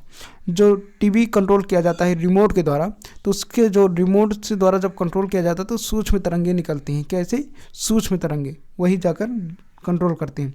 इतनी सूक्ष्म होती हैं कि उनकी तरंगों की तरंग दैर्घ्य जो होती है 10⁻³ मीटर से 10⁻² मीटर के बीच होती है। ओके, अगला प्रश्न संख्या 139, चमगादड़ अंधेरे में उड़ सकते हैं क्योंकि अंधेरे में उनकी नज़र बेहतर होती है, उनकी आँखों की पुतलियाँ बहुत छोटी होती हैं या बड़ी होती हैं, उनका मार्गदर्शन उनके द्वारा उत्पन्न पराश्रव्य तरंगों द्वारा किया जाता है, कोई भी पक्षी ऐसा कर सकता है। करेक्ट ऑप्शन हो जाएगा सी। राइट ऑप्शन हो जाएगा सी, उनका मार्गदर्शन उनके द्वारा उत्पन्न पराश्रव्य तरंगे द्वारा किया जाता है। देखिए चमगादड़ आपने देखा होगा कि वो अंधेरे में भी उड़ते रहते हैं। अंधेरे में इसलिए उड़ते रहते हैं कि क्योंकि वो पराश्रव्य तरंगे उत्सर्जित करते हैं।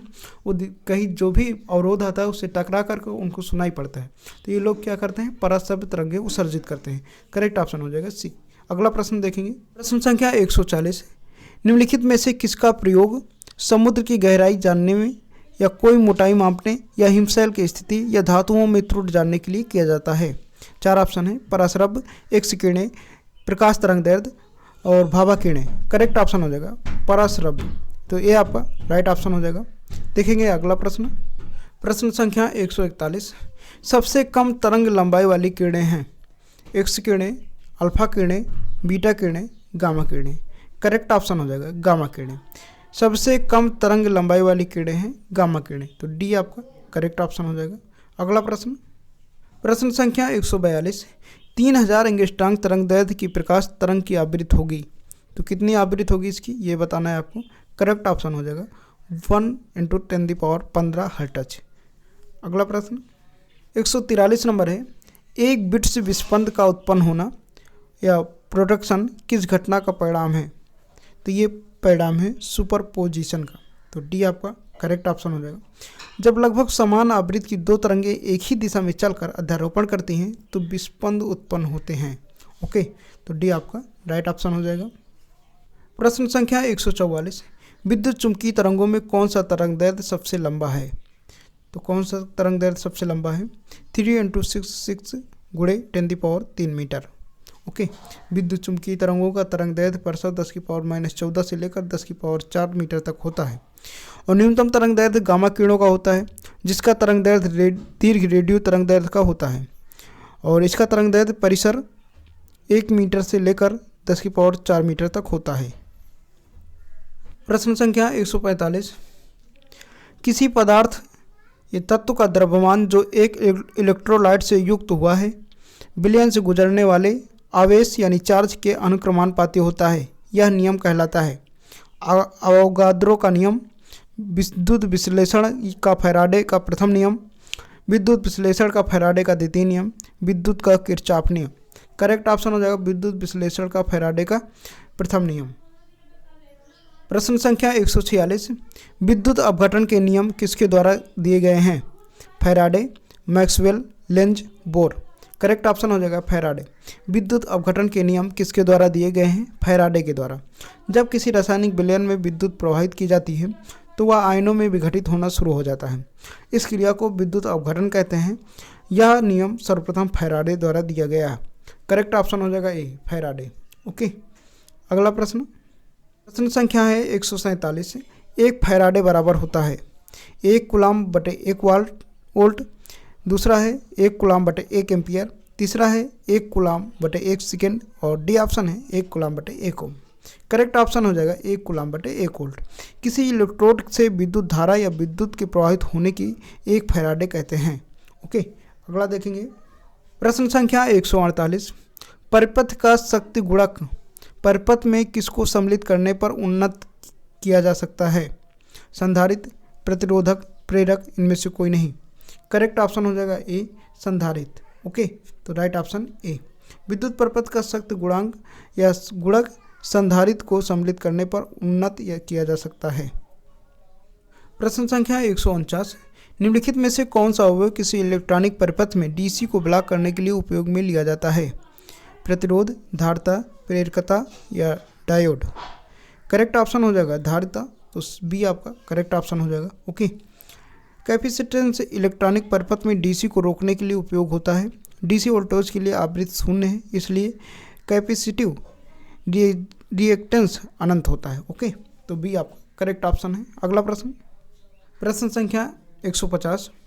प्रत्येक सी म्यू एफ डी धारिता के 2 संधारित्र समांतर में जोड़े गए हैं तो प्रभावी धारिता होगी। 4 ऑप्शन है, करेक्ट ऑप्शन हो जाएगा 2C।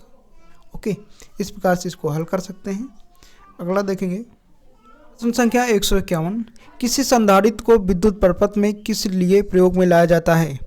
उल्टता को कम करने के लिए, उल्टता को बढ़ाने के लिए, विद्युत आवेश को संग्रहित करने के लिए, विद्युत आवेश को उत्पन्न करने के लिए। करेक्ट ऑप्शन हो जाएगा विद्युत आवेश को संग्रहित करने के लिए, सी आपका करेक्ट ऑप्शन हो जाएगा। अगला प्रश्न संख्या 152। फैराडे संख्या है। फैराडे संख्या क्या है ये बताना है। तो 4 ऑप्शन है आपके सामने। करेक्ट ऑप्शन हो जाएगा 6.65 × 10⁷ कूलाम। तो फैराडे संख्या आप जरूर याद रखिएगा, इंपॉर्टेंट है। अगला प्रश्न संख्या है। एक वायु संधारित्र को 12 वोल्ट की बैटरी से जोड़ने पर उस पर 24 माइक्रो कूलाम आवेश एकत्रित हो जाता है। जब वायु के स्थान पर तेल भर दिया जाता है तो उस पर 60 माइक्रो कूलाम का आवेश एकत्रित हो जाता है। तेल की अपेक्षित परमिटिविटी या डाई इलेक्ट्रिक नियतांक होगा। करेक्ट ऑप्शन हो जाएगा सी, है ना, 2.5। तो इसको हल करने का प्रक्रिया नीचे दिया है, आप देख सकते हैं। अगला प्रश्न है 154। ट्रांसफार्मर की मुख्य कुंडली और द्वितीय कुंडली में फेरों की संख्या क्रमशः 1000 तथा 3000 है। यदि कुंडली में 80 वोल्ट यानी एसी प्रयुक्त की जाती है तो द्वितीय कुंडली का प्रति फेरा विभवांतर होगा। राइट ऑप्शन हो जाएगा आपका पहला 240 वोल्ट। द्वितीय कुंडली का प्रति फेरा विभवांतर बराबर होगा 80 × 3 बराबर 240 वोल्ट। अगला प्रश्न संख्या 155। ट्रायोड का प्रयोग होता है एम्पलीफायर के रूप में, दोलित्र के रूप में, ट्रांसमीटर के रूप में, ये सभी। देखिए जो ट्रायोड का प्रयोग होता है ये सभी के रूप में होता है, तो डी आपका करेक्ट ऑप्शन हो जाएगा। एम्पलीफायर के रूप में भी, दोलित्र के रूप में, ट्रांसमीटर के रूप में। ओके, तो याद रखेंगे ट्रायोड एक प्रकार की युक्ति है जिसे एम्पलीफायर के रूप में प्रयोग किया जाता है। इनमें एक निर्वात कांच की ट्यूब तथा 3 इलेक्ट्रोड होते हैं, तो याद रखेंगे। अगला प्रश्न संख्या 156। जर्मेनियम क्रिस्टल को फास्फोरस तथा एंटीमनी के समान संख्या में मिलाया जाता है जो एक पी प्रकार का अर्धचालक है, एक अतिचालक है, एक वास्तविक अर्धचालक है, एन प्रकार का अर्धचालक है। करेक्ट ऑप्शन हो जाएगा एन प्रकार का एक अर्धचालक है, तो डी आपका करेक्ट ऑप्शन हो जाएगा। प्रश्न संख्या 157। ट्रायोड वह युक्ति है जो धारा को एक ही दिशा में प्रवाहित होने देती है, दोनों दिशाओं में प्रवाहित होने देती है या किसी भी दिशा में प्रवाहित नहीं होने देती है, उपयुक्त में से कोई नहीं। करेक्ट ऑप्शन हो जाएगा आपका ए, एक ही दिशा में प्रवाहित होने देती है। डायोड वाल्व में धारा केवल एक ही दिशा में बह सकती है, इसके कारण इसे वाल्व कहा जाता है। चूँकि इसमें 2 इलेक्ट्रोड होते हैं इसलिए इसे डायोड कहा जाता है ना। तो इसका मतलब क्या होता है, इसके द्वारा धारा एक ही दिशा में प्रवाहित होती है। आगे देखेंगे किसी डायोड का फॉरवर्ड प्रतिरोध होता है बहुत कम। ट्रांजिस्टर मुख्यतः है बिजली से चलने वाला साधन, धारा से चलने वाला साधन, उल्टता से चलने वाला साधन, प्रतिरोध से चलने वाला साधन। करेक्ट ऑप्शन हो जाएगा बी, धारा से चलने वाला साधन, तो बी आपका करेक्ट ऑप्शन है। अगला देखेंगे प्रश्न संख्या 160। रेक्टिफायर का प्रयोग किया जाता है उच्च वोल्टेज को निम्न वोल्टेज में बदलने के लिए, निम्न वोल्टेज को उच्च वोल्टेज में बदलने के लिए, एसी को डीसी में बदलने के लिए, एसी को डीसी में बदलने के लिए, या डीसी को एसी में बदलने के लिए। 4 ऑप्शन है, करेक्ट ऑप्शन हो जाएगा एसी को डीसी में बदलने के लिए। प्रश्न संख्या 162, किसी ट्रांजिस्टर का उपयोग हो सकता है कैसे? स्विच के रूप में, प्रवर्धक के रूप में, ए और बी दोनों के रूप में, इनमें से कोई नहीं। करेक्ट ऑप्शन हो जाएगा ए और बी दोनों के रूप में। किसी ट्रांजिस्टर का प्रयोग हो सकता है ए और बी दोनों के रूप में। अगला प्रश्न, प्रश्न संख्या 164, सूक्ष्म सेल में किस तरह की ऊर्जा निहित होती है? यांत्रिक, वैद्युत, रासायनिक, ताप। तो राइट ऑप्शन हो जाएगा रासायनिक। सूक्ष्म सेल में किस तरह की ऊर्जा निहित होती है? रासायनिक। प्रश्न संख्या 165, बैटरी के धनात्मक ध्रुव से जोड़े गए इलेक्ट्रोड को क्या कहते हैं? तो इलेक्ट्रोप्लेट, कैथोड, एनोड, आयनन। करेक्ट ऑप्शन हो जाएगा सी, एनोड। एनोड जो होता है प्लस होता है, कैथोड जो होता है माइनस होता है ना। तो विद्युत सेल में धातु की 2 छड़ें होती हैं, इन पर विपरीत आवेश होता है। धनावेशित छड़ को एनोड तथा ऋणावेशित छड़ को कैथोड कहा जाता है। अगला प्रश्न 66, निम्न में से कौन एक अर्धचालक है? फास्फोरस, लकड़ी, सिलिकॉन, ग्लास। करेक्ट ऑप्शन हो जाएगा सी, सिलिकॉन। निम्नलिखित में से कौन एक अर्धचालक है? सिलिकॉन। याद रखेंगे, अर्धचालकों के अंतर्गत आवर्त सारणी में चतुर्थ वर्ग के तत्व आते हैं। जो आवर्त सारणी में चतुर्थ वर्ग के जो भी तत्व हैं वो सभी अर्धचालक हैं, जिनमें कार्बन, सिलिकॉन, जर्मेनियम, सिलिका आदि आते हैं। वर्तमान में अर्धचालक के रूप में सिलिकॉन का प्रयोग सबसे अधिक मात्रा में किया जा रहा है। अगला प्रश्न, प्रश्न संख्या 167, निम्नलिखित में से उच्चतम विद्युत चालकता वाला तत्व है? सिल्वर, चांदी, कॉपर, तांबा, एल्युमिनियम, सोना। करेक्ट ऑप्शन हो जाएगा ए। तो ये आपका करेक्ट ऑप्शन हो जाएगा। उच्चतम विद्युत चालकता वाला तत्व सिल्वर यानी चांदी है। इसके बाद दूसरा स्थान कॉपर यानी तांबा का है ना। अगला प्रश्न, प्रश्न संख्या 169, किसी चालक तार का प्रतिरोध तापमान के बढ़ने से बढ़ता है या घटता है? ये बताना है आपको। घटता है, बढ़ता है, अप्रभावित है, इनमें से कोई नहीं। करेक्ट ऑप्शन हो जाएगा बी, बढ़ता है। किसी चालक तार का प्रतिरोध तापमान बढ़ने से क्या होता है? बढ़ता है। ओके। अगला प्रश्न, प्रश्न संख्या 170, चालक का विशिष्ट प्रतिरोध किस पर निर्भर है? 4 ऑप्शन है, चालक का संयोजन, चालक की लंबाई, चालक का अनुप्रस्थ क्षेत्र, ए और सी दोनों। करेक्ट ऑप्शन हो जाएगा ए और सी दोनों, चालक का संयोजन एवं चालक की लंबाई पर। ओके।